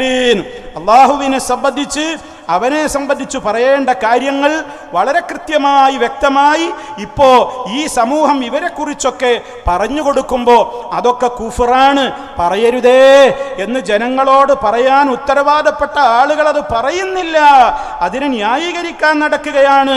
എനിക്ക് വല്ലാത്ത വേദന തോന്നുകയാണ് എന്ന് പേരോട് പറയുന്ന ഭാഗമുണ്ട്. സഹോദരങ്ങളെ, നിങ്ങൾ വേദനിച്ചിട്ടെന്ത് കാര്യം? നിങ്ങളല്ലേ വഴിമരുന്നിട്ട് കൊടുത്തത്, നിങ്ങളല്ലേ പണ്ഡിത് പഠിപ്പിച്ചു പഠിപ്പിച്ചു കൊടുത്തത്. മാത്രമല്ല, ഇനി ഞാനാണ് ലോകം നിയന്ത്രിക്കുന്നത്, ഞാനാണിവിടെ എല്ലാം ചെയ്യുന്നത്, എൻ്റെ കണ്ണൊന്ന് ചിമ്മിയാൽ ഇവിടെ ലോകം മുഴുവൻ തകരും എന്ന് പറഞ്ഞതാരാണ്? മടവൂരാണ് പറഞ്ഞത്. ആ മടവൂരിന്റെ വിധി എന്താണെന്ന് പേരോട് വ്യക്തമാക്കണം, കാന്തപുരം സഖാഫിമാര് വ്യക്തമാക്കണം. ആ മടവൂർ അത് പറഞ്ഞു എന്നാണല്ലോ. എങ്കിൽ അയാളുടെ വിധി എന്ത്? അയാൾ കാഫറാണോ, മുശ്രിക്കാണോ, മുസ്ലിമാണോ? പറയാൻ കഴിയോ നിങ്ങൾക്ക്? അയാളല്ലേ അത് പറഞ്ഞത്. അപ്പൊ അത് പറഞ്ഞപ്പോ ചില ആളുകൾ പറയുന്നത് എന്താണ്? അത് പേരോട് മാനസിക രോഗം ഉണ്ടായപ്പോ പറഞ്ഞതാണ്. മാനസിക രോഗി എന്ന് പറഞ്ഞാൽ എന്താ? ജദ്ബ് എന്ന് പറഞ്ഞാൽ എന്താണ്? ഭ്രാന്ത്. ഭ്രാന്തന്മാര് പലതും വിളിച്ചു പറയും. ഭ്രാന്തന്മാരിപ്പോ എന്തൊക്കെ പറയും? ഞാൻ അള്ളയാണ് അയാൾ പറഞ്ഞില്ലേ, ഞാനാ എല്ലാം നിയന്ത്രിക്കുന്നത് പറഞ്ഞില്ലേ? അതൊക്കെ ഭ്രാന്തുള്ളപ്പോ പറഞ്ഞതാണ്. അതുകൊണ്ട് തകരാറില്ല എന്ന് പറഞ്ഞപ്പോ ഉടനെ മറുപടി പറഞ്ഞു ഉസ്താദ് ശിഷ്യനോട്. പേരോടിന്റെ അടക്കമുള്ള പൊന്മളയടക്കമുള്ള മുസ്ലിയാക്കന്മാര് പറഞ്ഞു, പേരോടക്കമുള്ള ആളുകൾ ശ്രദ്ധിക്കണം. പൊന്മളയടക്കമുള്ള ഒരു സമൂഹത്തോട് പറഞ്ഞു. എന്താ പറഞ്ഞതെന്നറിയോ? മടവൂര പറഞ്ഞതൊക്കെ ജദ്ബിന്റെ ഹാലിലാണ് എന്ന് പറഞ്ഞാൽ മാനസിക നില തെറ്റിയ സമയത്ത് പറഞ്ഞ വാചകങ്ങളായിരുന്നു, അതത്ര കാര്യമാക്കാനില്ല, അതുകൊണ്ടൊന്നും പ്രശ്നമില്ല എന്നാണ്. അപ്പോഴാണ് കാന്തപുരം ഇടപെട്ടുകൊണ്ട് പറയുന്നത്, അങ്ങനെ പറയാൻ പാടില്ല. ചില വിവരം കെട്ട ആളുകളൊക്കെ മടവൂരിന് ഭ്രാന്തായിരുന്നു എന്ന് പറയുന്നുണ്ട്.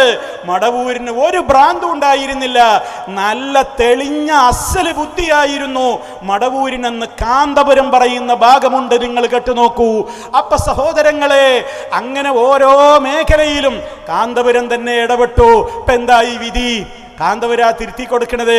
മടവൂരിന് ഒരു ഭ്രാന്ത് ഉണ്ടായിട്ടില്ല, തെളിഞ്ഞ ബുദ്ധിയായിരുന്നു.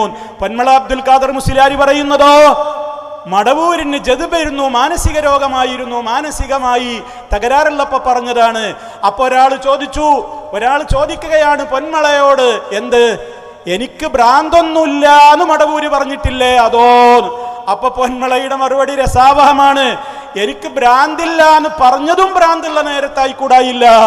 അപ്പൊ നോക്കൂ നിങ്ങൾ, ഭ്രാന്തുള്ള നേരത്താണ് അതും പറഞ്ഞത്. എന്തൊരു കഷ്ടമാണ്! ഇവരുടെ തൗഹീദ് എവിടെയാണ്? എന്നിട്ട് ഇവരാണ് മുജാഹിദുകളെ, നിങ്ങൾ എട്ടായി പിളർന്നില്ലേ, നിങ്ങളുടെ തൗഹീദ് എവിടെ പോയി എന്ന് ചോദിക്കുന്നത്. ആദ്യം തീരുമാനമാക്കൂ മുസ്ലിയാക്കളെ, നിങ്ങളുടെ തൗഹീദ് ഇപ്പൊ എവിടെയാണ്? ഒരേ മർക്കസിലെ ശിഷ്യൻ തൗഹീദിന്റെ ആള്, ഉസ്താദ് മുശ്രിക്ക്, ഒരേ സംഘടനയിലെ വലിയ ഫത്വ നൽകുന്ന പണ്ഡിതനായ പൊന്മള മുശ്രിക്ക്, ഇപ്പുറത്ത് പറയുന്ന വേറെയുള്ള ചില ആളുകൾ ജദ്ബിന്റെ ഹാലൊന്നും ഉണ്ടായിട്ടില്ലാന്നും, അങ്ങനെ ജദ്ബിന്റെ ഹാല് മടവൂരിനുണ്ട് എന്ന് പറയുന്നവൻ തികഞ്ഞ വഹാബിയാണ് എന്ന് പകര മുസ്ലിയാരി പുറത്തുനിന്ന് ഒരേ സംഘടനയിൽപ്പെട്ടവരാ പരസ്പരം മുശ്രിക്കാക്കുന്നത്. എന്നിട്ടാണോ നിങ്ങൾ മുജാഹിദുകളുടെ തൗഹീദ് പൊട്ടിപ്പിളർന്നു? മുജാഹിദുകൾക്ക് തൗഹീദ് പറയാൻ എന്താ അധികാരം എന്ന് നിങ്ങൾ ചോദിക്കുന്നത്? നിങ്ങളും മറുപടി പറ. നിങ്ങളുടെ വീക്ഷണത്തിൽ ഇപ്പോ ആരാണ് മുശ്രിക്ക്? കാന്തപുരം അത് അംഗീകരിച്ചയാളാണ്. ലോകം മൊത്തം നിയന്ത്രിക്കുന്ന മുദബ്ബിറുൽ-ആലമാണ് മടവൂരെന്ന് കാന്തപുരം അംഗീകരിക്കുന്നു. പേരോട് പറയുന്നു അത് ശിർക്കാണെന്ന്. ഉസ്താദിന്റെ വിധി എന്ത്? പേരോട് പറയുന്നു അയാൾക്ക് ജദ്ബിന്റെ ഹാലിൽ പറഞ്ഞതായിരിക്കാം. പൊന്മള പറയുന്നു ജദ്ബിന്റെ ഹാലിൽ ഭ്രാന്തുള്ള സമയത്ത് പറഞ്ഞതായിരിക്കാം. അതിന് മറ്റൊരു മറുപടി പറയുന്നുവെന്ത്? കാന്തപുരം തന്നെ മറുപടി പറയുന്നുവെന്ത്? അയാൾക്ക് ജദ്ബ് ഉണ്ടായിട്ടേ ഇല്ല, മരിക്കോളം നല്ല തെളിഞ്ഞ ബുദ്ധിയായിരുന്നു. പറ മറുപടി. ആരാണിവിടെ തൗഹീദിൽ, ആരാണിവിടെ ശിർക്കിൽ, ആരാണിവിടെ കാഫിറായത്, ആരാണിവിടെ പരസ്പരം കാഫിറാക്കി മുശ്രിക്കാക്കിയിട്ടുള്ളത്? നിങ്ങൾ ചിന്തിക്ക്, നിങ്ങൾ ആലോചിക്ക് പ്രിയമുള്ളവരെ. എത്രത്തോളം ഈ സമൂഹത്തിന്റെ മുമ്പിൽ ഇവർ ഇളിഭ്യരായിക്കൊണ്ട് നടക്കുകയാണ്.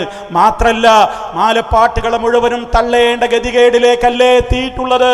മുഹീദ്ദീൻ ശൈഖ് പറഞ്ഞത് എല്ലാ കാര്യങ്ങളും ഇപ്പൊ ശരിയാണെന്ന് പറയാൻ പലർക്കും ധൈര്യമില്ല. അതുകൊണ്ട് ഒരു വിഭാഗം ആളുകൾ മുഹീദ്ദീൻ മാല തട്ടുകയാണ്. ആര്? ഹുസൈൻ സലഫിയല്ല, മുജാഹിദുകളല്ല.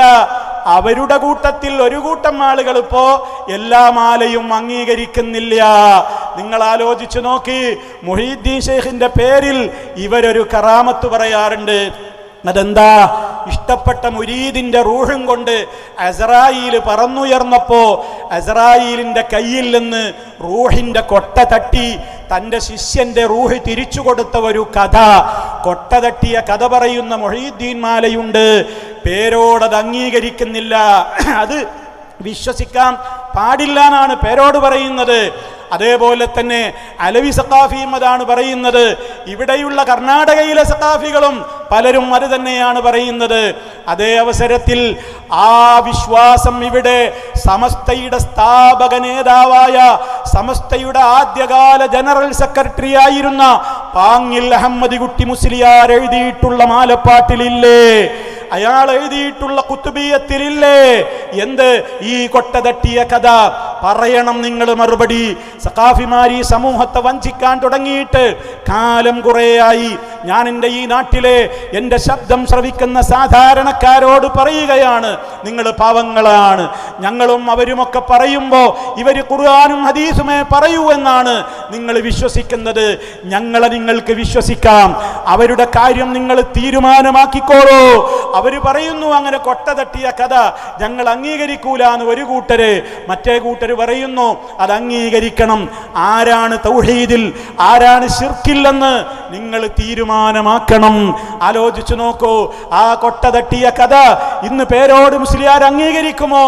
എല്ലാ റൂഹുകളെയും കൂടി കൊട്ട ഒരൊറ്റ തട്ടാണ് കൊടുത്തു എന്നാണ്. ഒന്ന് ആലോചിച്ചു നോക്കൂ നിങ്ങൾ. ഇതെന്ന് അംഗീകരിക്കാൻ അവർക്ക് കഴിയുന്നില്ല. മാത്രമല്ല പേരോടിന് മാനസിക രോഗമുണ്ടായിരുന്നു എന്ന് കർണാടകയിലെ സഖാഫിയും പറയുന്നുണ്ടല്ലോ. അയാൾക്കും ആ വിശ്വാസമാണെന്ത്? മടവൂരിന് മാനസിക രോഗമുണ്ടായിരുന്നു. കാന്തപുരം പറയണേ മാനസിക രോഗം ഉണ്ടായിട്ടില്ല. ഏതാ ശരി? ഏതാണ് തീരുമാനം? പറയൂ. അപ്പൊ സഹോദരങ്ങളെ, നിങ്ങളുടെ മാലപ്പാട്ടുകൾ മുഴുവനും ഇപ്പൊ തള്ളേണ്ട അവസ്ഥയാണ്. മുഹീദ്ദീൻ മാല തള്ളണം, റിഫായി മാല തള്ളണം. അതുപോലെ തന്നെ അതൊക്കെ ഉണ്ടാക്കാൻ ആസ്പദിച്ചിട്ടുള്ള കിതാബുകൾ തള്ളണം. കാരണം മുഹീദ്ദീൻ ശൈഖിനെ കുറിച്ച് ഇവരെന്ന മടവൂരിനെ കുറിച്ച് പാടുന്നതൊക്കെ പണ്ടേ മുഹീദ്ദീൻ ശൈഖിനെ കുറിച്ചും അവരുടെ മാലപ്പാട്ടുകളിലുണ്ട്. ഇരുന്നേയിരിപ്പിൽ ഏഴാകാശം കണ്ടോവർ, ഏറും മലക്കൂത്തിൽ രാജാളി എന്നോവർ, എല്ലായിലും മേലെ അർശിങ്കൽ ചെന്നോവർ, തൻ്റെ കണ്ണെപ്പോഴും ലൗഹില്ലതെന്നോവർ. അർശിന്റെ കൺട്രോൾ വരെ ജീലാനിക്കാണെന്ന്. മാത്രമല്ല സ്വർഗം മുഴുവനും ഞാനാണ് നിയന്ത്രിക്കുന്നത്, സർവ സ്വർഗങ്ങളും എനിക്ക് അള്ളാഹു ഉടമപ്പെടുത്തിയിട്ട് അവിടുത്തെ രാജാവ് ഞാനാണ്, ലോകത്തുള്ള സർവ രാജാക്കളുടെയും രാജാവ് ഞാനാണ്, അർശ് എൻ്റെ കൺട്രോളിലാണ്, അർശും കുർസിയുമൊക്കെ എൻ്റെ ഒരു കൈപ്പിടിയിൽ ഒതുക്കാൻ മാത്രമേ ഉള്ളൂ, അതൊക്കെയും എൻ്റെ നിയന്ത്രണത്തിലാണെന്ന് മുഹീദ്ദീൻ ശൈഖ് പാടിയത് കിതാബിലില്ലേ മുസ്ലിയാക്കളെ? അത് തള്ളിയിട്ട് പോരെ. ഈ മലയാളത്തിൽ ഇന്ന് ചില പാട്ടുകാർ പാടുന്നത് തള്ളാൻ. ഇത് ശിർക്കും കുഫറുമാണെങ്കിൽ അതെങ്ങനെ തൗഹീദായി? അതല്ല, ഇത് തൗഹീദാണെങ്കിൽ അതും തൗഹീദാണ്, ഇത് ശിർക്കും കുഫറുമാണെങ്കിൽ അതും ശിർക്കും കുഫറുമാണ്. അല്ലെന്നാണോ? എങ്കിൽ നിങ്ങൾ നയം വ്യക്തമാക്കണം. നിങ്ങൾ മുജാഹിദുകളുടെ മേക്കെട്ട് കയറുകയാണല്ലേ. നിങ്ങൾ ജിന്നും അതേപോലെ തന്നെ മറ്റു പലതുമാണ് പറഞ്ഞ. ഞങ്ങൾ ഇങ്ങനെ ഒളിഞ്ഞിരിക്കുന്നു നിങ്ങൾ വിചാരിച്ചോ? ഞങ്ങൾ ഒരുപാട് തൗഹീദ്, നിങ്ങളെത്ര പാർട്ടിയാ? ഞങ്ങളെ എട്ടായിനാണ് നിങ്ങൾ എണ്ണി പറയാറുള്ളത്.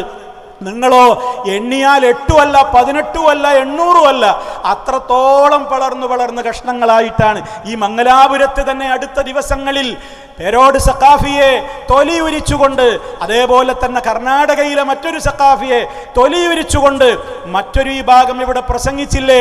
നിങ്ങൾക്ക് മറുപടി പറയാൻ കഴിഞ്ഞോ? അവർ ചോദിക്കുന്ന ചോദ്യങ്ങൾക്ക് എന്താ? അവർ ചോദിക്കുന്ന ചോദ്യങ്ങൾക്ക് നിങ്ങൾക്ക് മറുപടി പറയാൻ കഴിയാതെ പോകുന്നതെന്നോ? അവരുദ്ധരിക്കുന്നത് ഒക്കെ നിങ്ങളുടെ പാള കിതാബുകളാണ്. നിങ്ങൾ പണ്ട് അംഗീകരിച്ചിരുന്ന കിതാബുകളിൽ നിന്നാണ് അവർ വായിക്കുന്നത്. നിങ്ങൾക്കതുകൊണ്ട് അത്ര പെട്ടെന്നത് തള്ളാൻ കഴിയൂല എന്ന് അവർക്കും അറിയാം. ധൈര്യമുണ്ടെങ്കിൽ നിങ്ങൾ ഇതൊക്കെ തള്ളു എന്ന് അവർ പറയുന്നുണ്ട്, നിങ്ങൾക്ക് തള്ളാൻ കഴിയുന്നില്ല. കാരണം എന്താണെന്നറിയോ? അള്ളാഹിനെ കുറിച്ച് പറയുന്നതൊക്കെ സൃഷ്ടികളെ കുറിച്ചും പറയാമെന്നാണ് നിങ്ങളുടെ തന്നെ ഹോജമാര് പണ്ടെഴുതിയിട്ടുള്ളത്. അള്ളാഹിന്റെ പേരൊക്കെ സൃഷ്ടികൾക്കും കൊടുക്കാമെന്ന് വരെ അള്ളാഹിന്റെ ഓരോ പേരുണ്ടോ അതൊക്കെ നബിമാരുടെ പേരിലും ഔലിയാക്കളുടെ പേരിലും ഒക്കെ പറയാം എന്ന ആ രൂപത്തിലുള്ള വിശദീകരണങ്ങളാണ് അവർ നൽകിക്കൊണ്ടിരിക്കുന്നത്. ഞങ്ങൾ പറയുന്നു അത്തരത്തിലുള്ള പിഴച്ച വാദങ്ങളൊക്കെ ശൈത്താൻ നൽകുന്ന ഇൽഹാമുകൾ മാത്രമാണ്. നിങ്ങൾ ആലോചിക്ക്, നിങ്ങളുടെ മാലപ്പാട്ടുകളുടെ മുഴുവൻ അടിസ്ഥാനം എന്താണ്? അവർക്കൊക്കെ അള്ളങ്ങനെ അപ്പപ്പ അറിയിച്ചു കൊടുക്കുകയാണത്രേ. അത് ഖുർആനിലും ഹദീസിലൊന്നും കാണൂലത്രേ. നോക്കണം നിങ്ങൾ. ഇപ്പൊ നിങ്ങൾ ശരിക്ക് ചിന്തിക്ക് സഹോദരങ്ങളെ, നിങ്ങളുടെ തൗഹീദിന്റെ കാര്യം എന്തായി ആലോചിക്ക്. അതാ ഒതുക്കങ്ങൽ ഇഹ്യാഉസ്സുന്ന അറബി കോളേജിലെ മുദർരിസായ, അതേപോലെ തന്നെ സമസ്തയുടെ പ്രസിഡന്റായ ഈ സുലൈമാൻ മുസ്ലിയാരുടെ പൊന്നോമന പുത്രനായി അറിയപ്പെടുന്ന ഒരു മുസ്ലിയാരിത പച്ചയായി പ്രസംഗിച്ചിരിക്കുന്നു. എന്ത് ഓരോരുത്തർക്ക് ഇങ്ങനെ തോന്നുന്നതൊക്കെ മുഴുവൻ ശരിയായിക്കൊള്ളണമെന്നില്ല. അതാരായിരുന്നാലും ആരുടെ മനസ്സിൽ തോന്നുന്ന തോന്നലുകളിലും ശൈത്താൻ ഇടപെടാം. ശൈത്താൻ ഇടപെടാത്ത രണ്ടാളുകളെ ഉണ്ടാവുകയുള്ളൂ. അവരുടെ തോന്നലുകൾ ഒക്കെ ശരിയായിരിക്കും. ആരാണ് ആ രണ്ട് കൂട്ടം ആളുകൾ? ഒന്ന് അല്ലാഹുവിൻ്റെ മലക്കുകളാണ്, അവരുടേതിൽ ശൈത്താൻ ഇടപെടൂല. രണ്ടാമത്തെ വിഭാഗം പാപങ്ങളൊന്നും സംഭവിക്കാത്തവരായിട്ടിവിടെ മഹാന്മാരായ നബിമാരാണ്. അവരുടെ വാക്കുകളിലും പൊളിയൊന്നും ഉണ്ടാവില്ല, അവരുടെ വാക്കുകളിലും ശൈത്താൻ ഇടപെടൂല. അതുകൊണ്ട് മലക്കുകളോ നബിമാരോ അല്ലാത്ത ആരിവിടെ ഞങ്ങൾക്ക് ഇന്നതൊക്കെ തോന്നിയിട്ടുണ്ട്, ഞങ്ങൾക്ക് ഇന്ന വിവരമൊക്കെ ഇപ്പൊ മനസ്സിൽ കിട്ടിയിട്ടുണ്ട് എന്ന് പറഞ്ഞാൽ അത് വിശ്വസിക്കാൻ കൊള്ളൂല. അതൊക്കെ ശൈത്താന്റെ ഇടപെടലിൽ നിന്ന് മുക്തമായ തോന്നലുകളല്ല എന്ന് പച്ചയായി ആ മുസ്ലിയാർ ഇപ്പൊ പറഞ്ഞു കഴിഞ്ഞു. വെരി ഗുഡ് മുസ്ലിയാരെ, നിങ്ങൾ പറഞ്ഞത് എത്ര സത്യമാണ്. അതെ, അത് തന്നെയാ സലഫികൾ പണ്ടേ പറഞ്ഞത്. ഇൽഹാമെന്ന് പറഞ്ഞുകൊണ്ട് ഓരോരുത്തർക്കുണ്ടാകുന്ന തോന്നലുകൾക്കനുസരിച്ച് നിങ്ങൾ മാലപ്പാട്ടുണ്ടാക്കി. മുഹീദ്ദീൻ ഷെയ്ഖ് പറഞ്ഞതെന്താണ്? അയാൾ മാലപ്പാട്ടിൽ പറഞ്ഞതൊക്കെ അള്ള പറഞ്ഞതാണത്രേ. ഒറിജിനൽ മുഹീദ്ദീൻ ഷെയ്ഖിനെ അല്ല ഞാൻ പറയുന്നത്. കാരണം ഒറിജിനൽ മുഹീദ്ദീൻ ഷെയ്ഖ് അത്തരക്കാരനല്ല. അദ്ദേഹം ഒരു വലിയ നല്ല പണ്ഡിതനും വലിയുമായിരുന്നു. ഇവര് മാലയിൽ പരിചയപ്പെടുത്തുന്ന മുഹീദ്ദീൻ ജീലാനി ഉണ്ടല്ലോ, അദ്ദേഹം പറഞ്ഞത് എന്താണെന്നോ? ചൊല്ലിയില്ല ഞാനൊന്നും എന്നോട് ചൊല്ലാതെ, ചൊല്ല് നീ എൻ്റെ അമാനില്ലാതെന്നോവർ. മുഹീദ്ദീൻ ഷെയ്ഖ് അവകാശപ്പെടുകയാണ്, ഞാനൊന്നും ചൊല്ലിയിട്ടില്ല. ഞാൻ എന്ത് ചൊല്ലുന്നുണ്ടെങ്കിലും അള്ള എന്നോട് ചൊല്ലാൻ പറഞ്ഞിട്ടാ ഞാൻ ചൊല്ലുന്നത്. ചിന്തിക്ക് സഹോദരന്മാരെ, മുത്ത് മുസ്തഫയോടെ ഇവിടെ വഹി അവസാനിച്ചില്ലേ?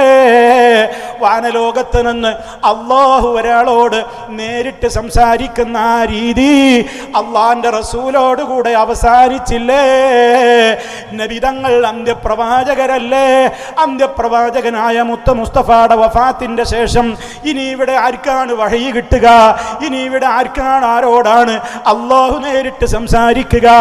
നബിയോടോ മലക്കിനോടോ അല്ലാത്ത ആ നിലക്ക് കിട്ടിയ തോന്നലുകളും ഇൽമുകളുമൊന്നും ദീനിൽ തെളിവല്ല. അതൊക്കെ ശൈത്താന്റെ ഇടപെടലില്ലെന്ന് മുക്തമാവില്ലെന്ന് അബ്ദുള്ള മുസ്ലിയാർ അടക്കമുള്ള സമസ്തക്കാർക്ക്, സമസ്തയുടെ മുശാവറയിലേക്ക് അടുത്ത് തന്നെ കടന്നു വരാൻ നിൽക്കുന്ന വലിയ പണ്ഡിതനായ ആ മുസ്ലിയാർക്ക് വരെ തുറന്നു പറയേണ്ടി വന്നുവെങ്കിൽ, ഓ സലഫികളെ, നമ്മുടെ അധ്വാനത്തിന് ഫലം കാണുന്നുണ്ട്. മാലപ്പാട്ടുകൾ കുഴിച്ചു മൂടിക്കോ. കാരണം മാലപ്പാട്ടുകളിൽ കാണുന്നതൊക്കെ അവർ സ്വന്നേ ബൈത്തീന്നും ബഹ്ജാ കിതാബീന്നും അങ്ങനെ തക്മീല തന്നിന്നും കണ്ടോവർ. മാല ഉണ്ടാക്കിയത് അവർ സ്വന്ന ബൈത്തിൽ നിന്നാണ്. യാര് സ്വന്ന ബൈത്ത്? ജീലാനി സ്വന്ന ബൈത്ത്. ജീലാനിയോട് ചൊല്ലാൻ ആരാ കൽപ്പിക്കുന്നത്? അള്ളയാണത്രേ. ചൊല്ലിയില്ല ഞാനൊന്നും എന്നോട് ചൊല്ലാതെ, ചൊല്ല് നീ എൻ്റെ അമാനില്ലാതെന്നോവർ. നിനക്കെന്റെ കാവലുണ്ട്, ചൊല്ലിക്കോന്ന് അള്ള പറയണതേ ഞാൻ ചൊല്ലാറുള്ളൂ. ഒന്ന് ആലോചിച്ചു നോക്കൂ നിങ്ങൾ. ഇതല്ലേ മുഹീദ്ദീൻ മാല? ഇതല്ലേ റിഫായി മാല? ഇതല്ലേ നിങ്ങളുടെ കുത്തുബിയത്ത്? ഇതല്ലേ നിങ്ങളുടെ റാത്തീബുകളൊക്കെ മുഴുവനും? ആലോചിച്ചു നോക്ക്, തോട്ടിലെറിഞ്ഞോ? കാരണം അവരവർക്ക് കിട്ടിയ തോന്നലുകൾ ഇതൊക്കെ ശൈത്താൻ കൊടുത്ത വഴികളല്ലേ. ശൈത്താനിന്റെ കാര്യങ്ങൾ അതിൽ മുക്തമാവാതിരിക്കാൻ മാത്രം ഇവരാരും നബിമാരല്ലല്ലോ, മലക്കുകളുമല്ലല്ലോ. എന്തേ കാരണം? മലക്കാണെങ്കിൽ മുഴുവൻ ശരിയാകും, നബിമാരാണെങ്കിലും ശരിയാകും, അല്ലാത്തവരുടേത് ശരിയാവാൻ സാധ്യതകൾ കുറവാണ്. അത് ശരിയായി കൊള്ളണമെന്നില്ല എന്നല്ലേ മുസ്ലിയാരെ നിങ്ങളിപ്പോൾ പ്രസംഗിച്ചിട്ടുള്ളത്? അതുകൊണ്ട് തന്നെയാണ് ഞങ്ങൾ ചോദിക്കുന്നത്, ഇനി എങ്ങനെ നിങ്ങൾ മാലപ്പാട്ട് ചൊല്ലും? ഇനി എങ്ങനെ ഖുത്ബിയത്ത്, മങ്കൂസ് മൗലീദ് ഇനി നിങ്ങൾക്ക് എങ്ങനെ ചൊല്ലാൻ പറ്റും? കാരണം പേരോട് മുസ്ലിയാർ തന്നെ പറഞ്ഞു, അള്ളാന്റെ റസൂലിന്റെ ഒറിജിനൽ കോലത്തിൽ അള്ളാഹുവിന്റെ റസൂലിനല്ലാതെ വരാൻ കഴിയൂല, ശൈത്താൻ ഇടപെടൂല. ശൈത്താനിനൊരിക്കലും നബി സല്ലല്ലാഹു അലൈഹി വസല്ലമിന്റെ രൂപത്തിൽ പ്രത്യക്ഷപ്പെടാൻ കഴിയൂല. പക്ഷേ ഒരു കാര്യം നമ്മൾ മനസ്സിലാക്കണം, അള്ളാന്റെ റസൂലാണ് ഞാനെന്ന് പറഞ്ഞുകൊണ്ട് നബി തങ്ങളുടെ രൂപത്തിൽ അല്ലാതെ ശൈത്താന് വരാലോ? അത് ആ രൂപത്തിലല്ലേ പേരോട് മുസ്ലിയാർ സംസാരിച്ചിട്ടുള്ളത്. അതോടുകൂടി മങ്കൂസ് മൗലീദിന്റെ കാര്യവും തീരുമാനമായി. കാരണം നബിയാണെന്ന് ഉറപ്പിക്കണമെങ്കിൽ അത് സഹാബിക്കെ ഉറപ്പിക്കാൻ പറ്റൂ.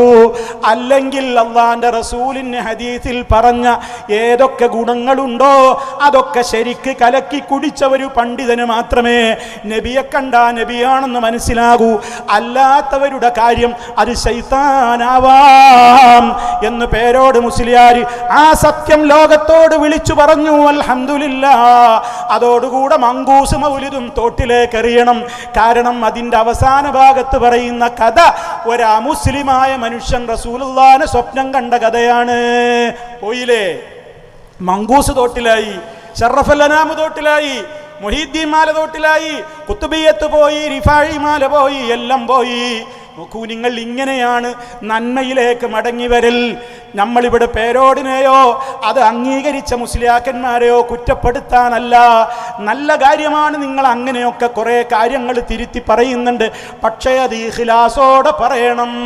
നിങ്ങളത് ഇഖ്ലാസോടുകൂടെ പറയണം. എന്തേ കാരണമെന്നോ? നിങ്ങൾ പലപ്പോഴും ഞങ്ങളുടെ മുമ്പിൽ മറുപടിയില്ലാതെ പിടിച്ചു നിൽക്കാൻ വേണ്ടി ചിലതൊക്കെ നിഷേധിക്കുന്നുണ്ട്. പക്ഷേ അതോടുകൂടി നിങ്ങൾ പണ്ട് സ്ഥാപിച്ച അടിത്തറയാണ് ഇളക്കി മറിക്കുന്നത്. വല്ലാത്തൊരത്ഭുതല്ലേ? ഇപ്പൊ നോക്കൂ നിങ്ങൾ, എത്രത്തോളം കാര്യങ്ങളിലാ ഇപ്പം മാറി മറിഞ്ഞത്, ഏതെല്ലാം വിഷയങ്ങളിലാ മാറ്റം വന്നത്. അപ്പൊ പേരോടിനൊപ്പം മറ്റേ വിഭാഗം പറയുന്നത് എന്താണെന്നറിയോ? ഒറിജിനൽ വഹാബിയേക്കാൾ കടുത്ത വഹാബിയാണ് പേരോട് എന്നാണ് ഇപ്പൊ പറയുന്നത്. അപ്പുറത്തുള്ള സമസ്തക്കാര് എന്താ പറയുന്നത്? ഒറിജിനൽ വഹാബിയേക്കാൾ കടുത്ത വഹാബിയാണ് പേരോട്. ഒന്ന് ആലോചിച്ച് നോക്ക. ആ പേരോടാണ് ഇപ്പൊ പറയുന്നത്. എന്ത്? ഇപ്പൊ എല്ലായിടത്തും ഒരു ക്ലിപ്പ് പ്രചരിക്കുന്നുണ്ട്. എന്താണെന്നറിയോ? പേരോട് മുസ്ലിയാർ പറയുന്നുണ്ട്, എന്ത്? സുന്നിയല്ലാത്തവർക്ക് മക്കളെ വിവാഹം കഴിപ്പിച്ചു കൊടുക്കരുത് ഉമ്മമാരെ. എത്ര വലിയ പണക്കാരൻ നിങ്ങളുടെ മകളെ അന്വേഷിച്ചു വന്നാലും അവൻ സുന്നിയല്ലെങ്കിൽ നിങ്ങൾ വിവാഹം കഴിച്ചു കൊടുക്കരുതേ. കാരണം നിങ്ങളുടെ മക്കളെ നിങ്ങൾ നരകത്തിലേക്ക് എറിയലാണത്. നോക്കണം നിങ്ങൾ. പേരോടിൻ്റെ ഒരു അവകാശവാദി പേരോട് വളരെ വിനയത്തോടുകൂടി, എൻ്റെ പഴയ സ്നേഹിതനാണല്ലോ നാദാപുരത്ത്, ആ വിനയത്തോടുകൂടി പറയാണ്, നിങ്ങൾക്കത് പറയാൻ എന്താ അർഹത? ആരാപ്പവിടെ സുന്നി? ഞങ്ങളെ കാര്യം അവിടെ നിൽക്കട്ടെ, ഞങ്ങളേതായാലും പൊട്ടിപ്പൊളിഞ്ഞ് പാളീസായി എന്നാണല്ലോ ഇപ്പം നിങ്ങൾ പറയല്. ഒരു കേടുമില്ലാത്ത നിൽക്കണ നിങ്ങളുണ്ടല്ലോ, നിങ്ങളുടെ അവസ്ഥ എന്താ? നിങ്ങൾ സുന്നിയാണോ? നിങ്ങൾ സുന്നികളാണോ? AP ഭാഗം എന്ന് പറയുന്നവർ സുന്നികളാണോ? അവര് സുന്നികളല്ല എന്ന് പറഞ്ഞത് ഞങ്ങളല്ല. എത്രയോ കൊല്ലങ്ങൾക്ക് മുമ്പ് മരിച്ചുപോയ അപ്പുറത്ത് സമസ്തയുടെ ലീഡറായിരുന്ന EK അബൂബക്കർ മുസ്ലിയാർ പരസ്യമായി പ്രസംഗിച്ചിട്ടുണ്ട്. ആ ക്ലിപ്പൊന്നും ഞങ്ങൾ മറന്നിട്ടില്ല. എന്താ പറഞ്ഞതെന്നറിയോ? ആ വിഭാഗം എറണാകുളത്ത് സമ്മേളനം നടത്തിയ കാലത്ത് അവരെ കുറിച്ച് EK അബൂബക്കർ മുസ്ലിയാർ പറഞ്ഞു, ഇവര് സുന്നിയാന്ന് വെറുതെ പറഞ്ഞു നടന്നോണ്ട് സുന്നിയാവൂല, ഇവരെങ്ങനത്തെ സുന്നിയാണെന്നോ വേറൊരു കാര്യം കൂടി അദ്ദേഹം പറഞ്ഞു. നിങ്ങൾ അതും കൂടി ഒന്ന് കേട്ടു നോക്കണം. എന്താ പറഞ്ഞെന്നറിയോ? അദ്ദേഹം പറയണേ, അവര് സുന്നി എന്ന് പറഞ്ഞാൽ നിങ്ങളെങ്ങാനും അവിടെ ഉണ്ടായിരുന്നുവെങ്കിൽ ആ സുന്നി എന്ന് പറഞ്ഞു നടക്കുന്ന ആളുകളുടെ തുണി അങ്ങോട്ട് പൊക്കി നോക്കിയിരുന്നെങ്കിൽ മുറിച്ചിട്ടില്ല എന്ന് മനസ്സിലാകുമായിരുന്നു. സുന്നത്ത് കഴിക്കാത്ത സുന്നികളവര്. ഒരു സുന്നിയല്ല എന്ന് ആരാ പറയണത്? ഞങ്ങളല്ല. ഞങ്ങളുടെ മേക്കട്ട് പറയേണ്ട മറുപടി അങ്ങോട്ട് പറഞ്ഞോ. ആര് പ്രസംഗിച്ചതാ? കെ അബൂബക്കർ മുസ്ലിയാർ കൊല്ലങ്ങൾക്ക് മുമ്പ് പ്രസംഗിച്ചതാണ്. പേരോടക്കമുള്ള സഖാഫികളെയും നേതാവായ കാന്തപുരം മുസ്ലിയാരെയും പറ്റി തന്നെ പറഞ്ഞതാണ് ഒരു സുന്നിയല്ല. എന്നിട്ട് ഇനി തീരുമാനം പറഞ്ഞോളൂ മുസ്ലിയാരെ, സുന്നിയല്ലാത്തവർക്ക് പെണ്ണു കൊടുത്താൽ നരകത്ത് പോകുന്നു പറഞ്ഞത് മലർന്ന് കിടന്ന് നിങ്ങൾ മുകളിലോട്ട് തുപ്പിയതാണ്. നിങ്ങളുടെ നെഞ്ചത്തേക്കും മുഖത്തേക്കുമാണ് ആ ആരോപണം വന്ന് വീണിരിക്കുന്നത്. അതുകൊണ്ട് നിങ്ങൾക്ക് നിങ്ങളുടെ ടീമിൽ ഒരെണ്ണത്തിനും പെണ്ണ് കൊടുക്കരുത് എന്ന് പണ്ടേ കെ അബൂബക്കർ മുസ്ലിയാർ മുമ്പേ പറഞ്ഞു പോയി എന്ന് നിങ്ങൾ മനസ്സിലാക്കിയാൽ മതി. ഇടക്കൊക്കെ പേരോടിങ്ങനെ ഞാൻ യഥാർത്ഥത്തിലുള്ള വഹാബിയൊന്നും ആയിട്ടില്ല, ഞാനിങ്ങനെ സുന്യന്നെയാണ്, എനിക്കൊരു മാറ്റവും വന്നിട്ടില്ല എന്ന് പറയാൻ വേണ്ടിയിട്ട് പിടിച്ചു നിൽക്കാൻ വേണ്ടി നമ്മളെ കുറേ ചീത്ത പറയുന്ന കൂട്ടത്തിൽ പറയുന്നതാണ് ഇതൊക്കെ. എന്ത് സുന്നിയല്ലാത്തവർക്ക് ഒരു നിലക്കും നിങ്ങൾ മക്കളെ കെട്ടിച്ചു കൊടുക്കരുത്, അവരുമായി മിണ്ടരുത്. എന്നാലോ ഇവരിങ്ങനെ മുജാഹിദുകൾ അതേപോലെ തന്നെ പണക്കാരാണെങ്കിൽ അവരുടെ അടുത്ത് നിന്ന് പിരിവ് വാങ്ങാൻ അവരുടെ മുമ്പിലേക്ക് പോകും, അവരുമായി കൂടിച്ചിരിക്കും, അവരുമായുള്ള ബന്ധങ്ങളിലൊക്കെ പലയിടത്തും പല ഇടപാടുകളും നിങ്ങൾക്കുണ്ട്, ഞങ്ങൾക്കതറിയാം. പക്ഷേ പൊതുജനത്തിന്റെ മുമ്പിൽ വരുമ്പോൾ പറയും സലഫികൾ കയറിയ ബസ്സിൽ പോലും കയറരുത്. കാരണം ഒരു സലഫി ബസ്സിന്റെ മുമ്പിലിരിക്കുന്നുണ്ടെങ്കിൽ അയാളുടെ ശരീരത്തിൽ തട്ടിയ കാറ്റ് നമ്മുടെ ശരീരത്തിൽ തട്ടിയാൽ അത് വിഷമാണ്.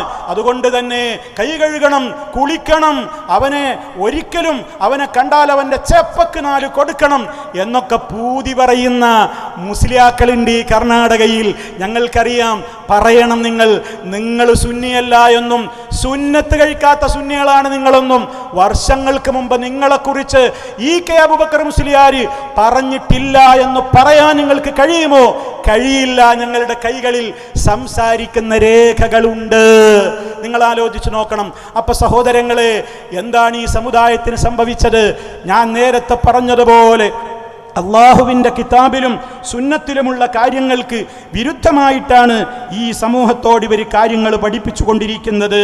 അതുകൊണ്ട് തന്നെയാണ് ഈ ജാറങ്ങളിലും അതേപോലെ തന്നെ ദർഗകളിലുമൊക്കെ ഇത്തരത്തിലുള്ള കാര്യങ്ങളൊക്കെ അവരുടെ ഹോജമാര് പറയുന്നു എന്നല്ലാതെ അള്ളാഹ് അനുവദിച്ചിട്ടില്ല. ആരുടെ ഖബറും ഒരു ചാണിലപ്പുറം ഉയർത്താൻ പാടില്ല. അത് നബിമാരുടേതാണെങ്കിലും തങ്ങന്മാരുടേതാണെങ്കിലും ആരുടേതാണെങ്കിലും എന്ന് പറഞ്ഞിട്ട് ഉള്ളാളത്തെ ദർഗയിൽ സയ്യിദ് മദനിയുടെ ജാറം കെട്ടിപ്പടുത്തിട്ടില്ലേ? അതിന്മേൽ പട്ടുമൂടിയിട്ടില്ലേ? പൂക്കളിടുന്നില്ലേ? വിളക്ക് കൊളുത്തുന്നില്ലേ? ആര് പഠിപ്പിച്ച ദീനാണിത്? നിങ്ങൾക്ക് തെളിവ് ഹാജരാക്കാൻ കഴിയുമോ? കഴിയില്ല നിങ്ങൾക്ക്. നിങ്ങൾ ആലോചിച്ചു നോക്ക്. അവർക്ക് വേണ്ടി അള്ളാഹുവിനോട് പ്രാർത്ഥിക്കാനല്ലേ ഖബർ സിയാറത്ത് ഇസ്ലാം അനുവദിച്ചു തന്നത്? അതേ അവസരത്തിൽ ഖബറുകൾ കെട്ടിപ്പടുത്ത് കുമ്മായമിട്ട് പെയിന്റ് അടിച്ച് മാർബിൾ പതിച്ച് അതിന്മേൽ പട്ടുവസ്ത്രം കൊണ്ട് മൂടി ചന്ദനത്തിരിയും സാമ്പ്രാണിയും ഒക്കെ പുകച്ച് അങ്ങോട്ട് ആട്ടിനെയും കോഴിയെയും നാളികേരവും പച്ചക്കറികളും നേർച്ചയാക്കി ഉറൂസ് കഴിച്ച് ആ ഉറൂസിനും ദർഗയിലേക്കും നാടുനീള പെണ്ണുങ്ങളും പോലും കൂലം കുത്തി ഒഴുകുന്ന കാഴ്ച. ദർഗകളിലേക്കും മഖാമുകളിലേക്കും ജാറങ്ങളിലേക്കും ചന്ദനക്കുട ഉത്സവങ്ങളിലേക്കും നബിദിനാഘോഷ റാലികളിലേക്കും എരച്ച് കയറുകയാണ് ഇന്ന് മുസ്ലിം പെണ്ണുങ്ങൾ. പർദ്ദയിട്ടു എന്ന് പറയുന്ന പെണ്ണുങ്ങൾ, പർദ്ദയിട്ടവരും അല്ലാത്തവരുമൊക്കെയായ മുസ്ലിം പേരുള്ള പെണ്ണുങ്ങൾ ഇന്ന് ദർഗകളിലും ചന്ദനക്കുടങ്ങളിലും അവർ ചാടിക്കളിക്കുകയാണ്. DJ പാർട്ടികൾ, DJ ഘടിപ്പിച്ചിട്ടുള്ള വാഹനങ്ങൾക്ക് പിന്നിൽ അവർ തുള്ളിക്കളിക്കുകയാണ്. നബിദിനത്തിന് വേണ്ടി പെണ്ണുങ്ങൾ തെരുവിലിറങ്ങിയിരിക്കുകയാണ്. അങ്ങനെയുള്ള ആ ഒരവസ്ഥയൊക്കെ മുസ്ലിയാക്കന്മാർക്ക് പ്രശ്നമേ അല്ല. പേരിനതൊക്കെ അവർ എതിർത്തു എന്നൊക്കെ പറയും, പക്ഷേ അതിലൊക്കെ അവർ പോയി വാഴും പറയും. അങ്ങനെയുള്ള ആ പെണ്ണുങ്ങളുടെ പ്രവർത്തനം കണ്ടപ്പോൾ പല മുസ്ലിം പെണ്ണുങ്ങൾക്കും തോന്നിയിട്ടുണ്ട് റോഡിലിറങ്ങിയിട്ട് മുദ്രാവാക്യം വിളിക്കാം, റോഡിലിറക്കിയിട്ട് ശരീരം കുലുക്കിയിട്ട് ആഹ്ലാദ പ്രകടനം നടത്താമെന്ന്. ചിന്തിക്കണം മുസ്ലിമീങ്ങളെ. ഞാൻ സാന്ദർഭികമായ ഒരു കാര്യം പറയുകയാണ്. നാളെ കേരളത്തിൽ നാളെ 8 മണി മുതൽ രാവിലെ 8 മണി മുതൽ വോട്ടെണ്ണൽ ആരംഭിക്കുകയാണ്. അവിടുന്ന് അങ്ങോട്ടുള്ള ഓരോ മണിക്കൂറുകളും ഉദ്യോഗജനകമായ അന്തരീക്ഷമാണ്. ആര് ജയിക്കും ആര് തോൽക്കുമെന്ന് ആളുകൾ കാതുകൂർപ്പിച്ച് റിസൾട്ട് കേൾക്കാൻ നിൽക്കുകയാണ്. കേരളത്തിന്റെ ഭരണം ആരിലേക്ക് എന്ന് ആളുകൾ ഉറ്റുനോക്കിക്കൊണ്ടിരിക്കുന്ന ആ സമയത്ത് വിജയിച്ച പാർട്ടികൾ ആഹ്ലാദ പ്രകടനം നടത്തും. അവർ തെരുവിലേക്ക് ഇറങ്ങും. തെരുവിലേക്ക് ഇറങ്ങുമ്പോൾ ആണും പെണ്ണും ഒന്നിച്ചുള്ള ആഹ്ലാദ പ്രകടനങ്ങളും അതേപോലെ തന്നെയുള്ള പല തോന്നിവാസങ്ങളും ആഹ്ലാദ പ്രകടനത്തിന്റെ പേരിൽ നടത്താറുണ്ട്. പല സ്ഥാനാർത്ഥികളെയും അന്യപുരുഷന്മാര് തോളിലേറ്റി പൊക്കി ചിരിച്ച് ആഹ്ലാദിച്ചു കൊണ്ട് നടക്കാറുണ്ട്.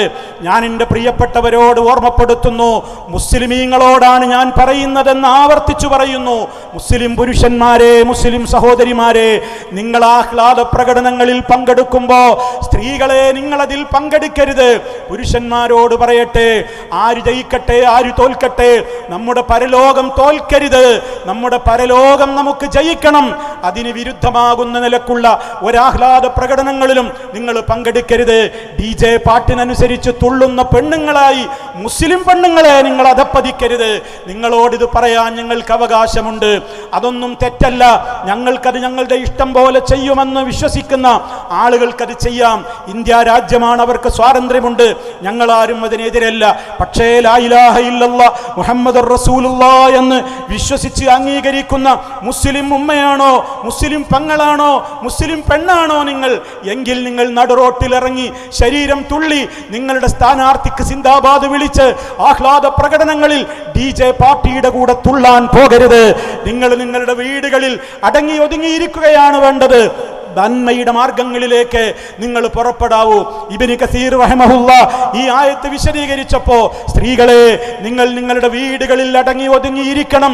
ജാഹിലിയ്യ കാലഘട്ടത്തിലെ സ്ത്രീകൾ തെരുവിലിറങ്ങിയതുപോലെ നിങ്ങൾ അഴിഞ്ഞാടാൻ ഇറങ്ങരുതെന്ന് പറഞ്ഞപ്പോ പ്രത്യേകം അദ്ദേഹം വിശദീകരണം കൊടുത്തു. ആവശ്യമുള്ള കാര്യങ്ങൾക്ക് സ്ത്രീകൾക്ക് പുറത്തിറങ്ങാം. വമിനൽ ഹവായിജ് ശർഇയ്യ, ശർഇയ്യായ ആവശ്യങ്ങളിൽ പെട്ടതാണ് പള്ളിയിൽ പോയി നിസ്കരിക്കാൻ അവർക്ക് പറ്റുമെങ്കിൽ പോയിക്കോട്ടെ എന്നുള്ളത്. നോക്കണം നിങ്ങൾ, ഇതൊന്നും മുസ്ലിയാക്കന്മാര് സമൂഹത്തോട് പറയൂല. എന്നിട്ട് ഗൗരവത്തോടുകൂടി ദർഗയിലും അതുപോലെ തന്നെ ജാറങ്ങളിലും ഉറൂസുകളിലും ഉത്സവങ്ങളിലും മോരും മുതരയും പോലെ ഒന്നിച്ച് കൂത്താടുന്ന ഇത്തരത്തിലുള്ള സംസ്കാരത്തെ സഹോദരിമാരെ നിങ്ങൾ തിരിച്ചറിയണം. ആ നിലക്കുള്ള ഒരാഹ്ലാദ പ്രകടനങ്ങളിലും നമ്മൾ ഏർപ്പെടരുത് എന്നുകൂടി സാന്ദർഭികമായി ഓർമ്മപ്പെടുത്തുകയാണ്. നമ്മൾ ആരും രാഷ്ട്രീയത്തിനെതിരായതുകൊണ്ടല്ല. രാഷ്ട്രീയം നമുക്കുണ്ട്. നമ്മൾ രാഷ്ട്രീയവാദികളല്ല. രാഷ്ട്രീയവും എല്ലാ കാര്യങ്ങളും നമുക്ക് ഉണ്ട്, അത് ഉണ്ടായിരിക്കണം. പക്ഷേ അവിടെയെല്ലാം നമുക്കൊരു നിബന്ധനയുണ്ട്. വഅന മിനൽ മുസ്ലിമീൻ, ഞാനൊരു മുസ്ലിമാണ്. ആ ഐഡന്റിറ്റി തകർത്തുകൊണ്ടുള്ള ഒരു പ്രവർത്തനവും നമുക്കുണ്ടാകുവാൻ പാടില്ല എന്നുകൂടി സാന്ദർഭിക ഓർമ്മപ്പെടുത്തുകയാണ്. മുസ്ലിം സഹോദരീ സഹോദരങ്ങൾ ഇന്നത്തെ വിവാഹ വേദികളിൽ കയറിച്ചെന്ന് അവർ തുള്ളുകയാണ്, അവർ ഡാൻസ് ആടുകയാണ്. പ്രിയപ്പെട്ട ഉമ്മ, നിങ്ങളുടെ മകൾക്കൊരു പുതിയ ആപ്പിളയെ കിട്ടിയ ഏറ്റവും അള്ളാഹുവിനോട് നന്ദി കാണിക്കേണ്ടുന്ന ആ ഒരു ദിവസത്തിൽ പോലും കല്യാണ മണ്ഡപത്തിൽ വെച്ച് അതാ തിമർത്താടുന്ന പന്തലും അതുപോലെ തന്നെ പല്ലക്കും കുലുക്കിയിട്ട് ആണും പെണ്ണുമൊക്കെ ഒന്നിച്ച് സ്റ്റേജിൽ കയറിയിട്ട് ഫോട്ടോഷൂട്ടിന് നിന്ന് കൊടുക്കുന്ന, പരസ്പരം കെട്ടിപ്പിടിക്കുന്ന, പരസ്പരം കൈകോർത്ത് ചുംബനത്തിന്റെയും ഡാൻസിന്റെയും രംഗങ്ങൾ പച്ചയായി കല്യാണ മണ്ഡപത്തിൽ അന്യ സ്ത്രീ പുരുഷന്മാരുടെ മുമ്പിൽ വെച്ച് നടത്തുമ്പോ ഉമ്മാ പെങ്ങളെ, റഹ്മാനായ റബ്ബിന് ഏറ്റവും ഇഷ്ടമില്ലാത്ത പ്രവർത്തനങ്ങൾ ചെയ്തുകൊണ്ടാണോ നിങ്ങളുടെ മകളെ ഒരാൾക്ക് ഏൽപ്പിച്ചു കൊടുക്കേണ്ടത്, നിങ്ങളുടെ മകനെ ഒരു പെണ്ണിനെ കെട്ടിക്കേണ്ടത്? റബ്ബിനോട് ശുക്ർ പറയേണ്ടുന്ന ആ ദിവസം തന്നെ അള്ളാനെ വെറുപ്പിക്കാൻ നിങ്ങൾക്ക് എങ്ങനെ ധൈര്യം കിട്ടുന്നു? പെങ്ങളെ, കബറിൽ കിടക്കണ്ടേ? മയ്യത്ത് കട്ടിലിൽ നിങ്ങളെ 3 കഷ്ണം കഫൻ തുണിയിൽ പൊതിഞ്ഞു കൊണ്ടുപോകുമ്പോ ഇതൊക്കെ വേണ്ടതാണെന്ന് പറഞ്ഞ് നിങ്ങളെ തരിപ്പ് കയറ്റിയ, നിങ്ങളെ പ്രോത്സാഹിപ്പിച്ച ഒരാളും കൂടെ കിടക്കാൻ ഖബറിലുണ്ടാവില്ല എന്നോർക്കണം. മൻ റബ്ബുക, നിന്റെ റബ്ബിനെ കുറിച്ചുള്ള ചോദ്യം, റസൂലിനെ കുറിച്ചുള്ള ചോദ്യം, ദീനിനെ കുറിച്ചുള്ള ചോദ്യം നമ്മൾ ഒറ്റക്കാണ് ഖബറിൽ നേരിടേണ്ടി വരിക. അവിടെ ഈ തോന്നിവാസങ്ങൾക്ക് നമ്മളെ പ്രേരിപ്പിച്ചവർ സിനിമാ ഹാളുകളിൽ പോയിട്ട് അവിടെ പോയിരുന്നിട്ട് അവിടെ പ്രദർശിപ്പിക്കുന്ന സിനിമകൾ കണ്ടിട്ട് ആമീൻ ആമീൻ എന്ന് പറഞ്ഞ് കൂട്ടപ്രാർത്ഥന നടത്തിയിട്ട് റീൽസുകളാക്കി വിടാൻ ഏത് ഉമ്മ പറ്റ മക്കൾക്കാണ് ഇവിടെ ധൈര്യം വന്നതെങ്കിൽ ആ ഉമ്മമാര് ചിന്തിക്കട്ടെ, നിങ്ങളുടെ ഗർഭാശയത്തിൽ വളർന്ന ആ മോള്, ആ മക്കള്, നിങ്ങൾ ജനിപ്പിച്ചു വിട്ട ആ മക്കള് പരലോക കോടതിയിൽ നിങ്ങൾക്കെതിരെ തിരിഞ്ഞുകൊത്തും എന്ന കാര്യത്തിൽ സംശയമില്ല. കാരണം നിങ്ങൾ കൺട്രോൾ ചെയ്തിരുന്നുവെങ്കിൽ അവർ ഈ കൂത്താട്ടത്തിന് പുറത്തിറങ്ങുമായിരുന്നില്ല. നിങ്ങളാണ് ലൈസൻസ് കൊടുത്തത്, നിങ്ങളാണ് അവർക്ക് എല്ലാ പേടിയും ഇല്ല, പൊയ്ക്കോളൂ, സ്വതന്ത്രരാണെന്ന് പറഞ്ഞ് നിങ്ങളെ കയറൂരി വിട്ടത്. ആലോചിച്ചു നോക്കണം, എവിടേക്കാണ് ഈ സമൂഹം എത്തിപ്പെടുന്നത്? ദിക്റുകളും ദുആകളും ഈ സമൂഹത്തിന് പരിചയമില്ലാതെയായി മാറുകയാണ്. ഖുർആനിന്റെ പഠനം സമൂഹത്തിൽ നിന്നും മാറി നിൽക്കുകയാണ്. ആർക്കാണ് ഖുർആൻ പഠിക്കാൻ താല്പര്യമുള്ളത്? പ്രിയപ്പെട്ടവരെ, അള്ളാഹുവിന്റെ ഖുർആൻ പഠിക്കുന്നവനെ പോലെ, അത് പഠിപ്പിക്കുന്നവനെ പോലെ ഏറ്റവും ഉത്തമൻ വേറെ ആരാ ഉള്ളത്? എൻ്റെ ശബ്ദം ശ്രവിക്കുന്ന ഓരോ ഉമ്മയോടും ഉപ്പയോടും സഹോദരീ സഹോദരന്മാരോടും ഞാൻ വസിയത്ത് പറയുകയാണ്. ഇന്ന് നമ്മൾ മരിച്ചു കഴിഞ്ഞാൽ ഖുർആൻ പഠിക്കാത്തതിന്റെ പേരിൽ മരണനേരത്ത് വിലപിക്കും, ഒരു സംശയവുമില്ല. ഖബറിൽ കരയേണ്ടി വരും, മഹ്ശറിൽ കരയേണ്ടി വരും. അതിന്റെ മുമ്പേ പഠിച്ചോളൂ, അള്ളാന്റെ ഖുർആൻ പഠിച്ചോളൂ, ഹദീസുകൾ പഠിച്ചോളൂ, സഹാബികളുടെ ചരിത്രങ്ങൾ പഠിച്ചോളൂ. രാവിലെ ഉണർന്നത് മുതൽ രാത്രി ഉറങ്ങും വരെ ചൊല്ലേണ്ടുന്ന നൂറുകണക്കിന് ദിക്റുകളുണ്ട്, ദുആകളുണ്ട്. അർത്ഥസഹിതം നിങ്ങളത് ചൊല്ലണം, അത് നിങ്ങൾ ചൊല്ലിക്കണം, നിങ്ങളുടെ മക്കൾക്കത് പഠിപ്പിച്ചു കൊടുക്കണം. നമ്മുടെ വീടുകളിൽ നിരന്തരം ഖുർആൻ പാരായണം ഉണ്ടായിക്കൊണ്ടേയിരിക്കണം. കാരണം ഖുർആൻ ഓതുന്ന വീടുകളിൽ ശൈത്താനിന്റെ പ്രവേശനം ഉണ്ടാവുകയില്ല. നമ്മുടെ വീടുകളിൽ നിന്ന് മാതാപിതാക്കളും മക്കളും തമ്മിൽ വഴക്കാണ്, ഭാര്യയും ഭർത്താവും തമ്മിൽ പരസ്പരം പിണക്കമാണ്, അങ്ങോട്ടും ഇങ്ങോട്ടും വഞ്ചിക്കുകയാണ്. ഈ ശൈത്താനിയത്ത് നമ്മുടെ വീടിന്റെ അകത്തേക്ക് വരുന്നത് എന്തുകൊണ്ട്? ഖുർആൻ അവിടെ പാരായണം ചെയ്യുന്നില്ല, ഖുർആൻ പഠിക്കുന്നില്ല, ബിസ്മി ചൊല്ലി വീട്ടിലേക്ക് കയറുന്നില്ല. വീടിൻ്റെ അന്തരീക്ഷം ഇസ്ലാമികമായി മാറുന്നില്ല. പുറത്തേക്കിറങ്ങുന്ന വേഷം വളരെ മോശമായ വേഷമാണ്.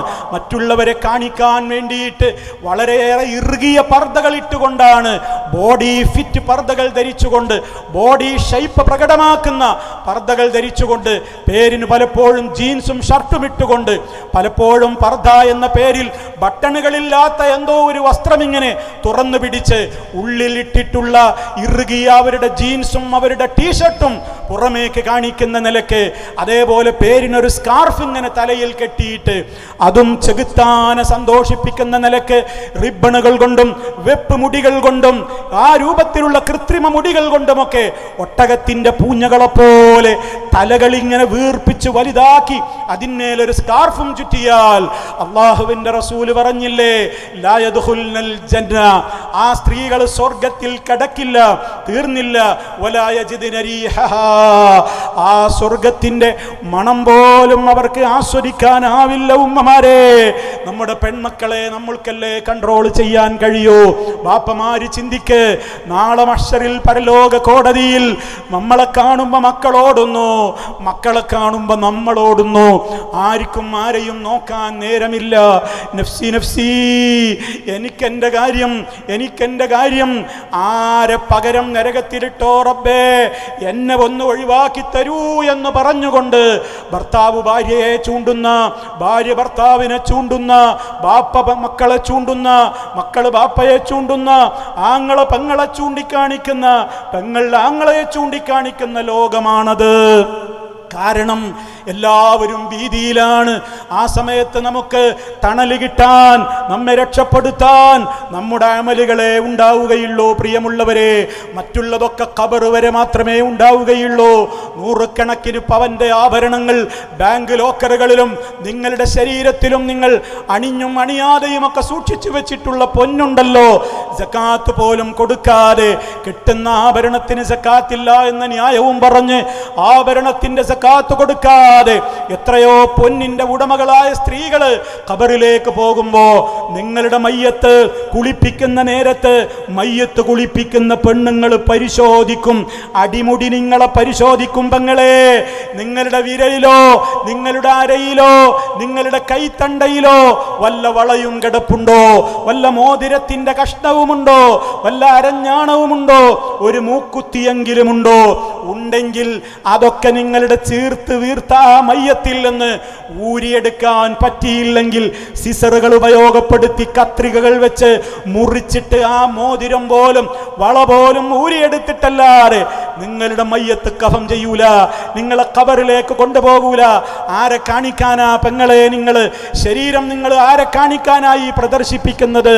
അള്ളാഹുവിനെ ഭയമുള്ളവരോടാ ഞാൻ പറയുന്നത്, അല്ലാത്തവരോട് എനിക്ക് സംസാരമില്ല. കാരണം അവർക്കതിനൊക്കെ സ്വാതന്ത്ര്യമുണ്ടല്ലോ. അതുകൊണ്ട് തന്നെ എല്ലാ സ്വാതന്ത്ര്യവും അവർക്കുണ്ടല്ലോ. കാരണം ചെകുത്താന്റെ കൊടിയല്ലേ കയ്യിലേന്തുന്നത്.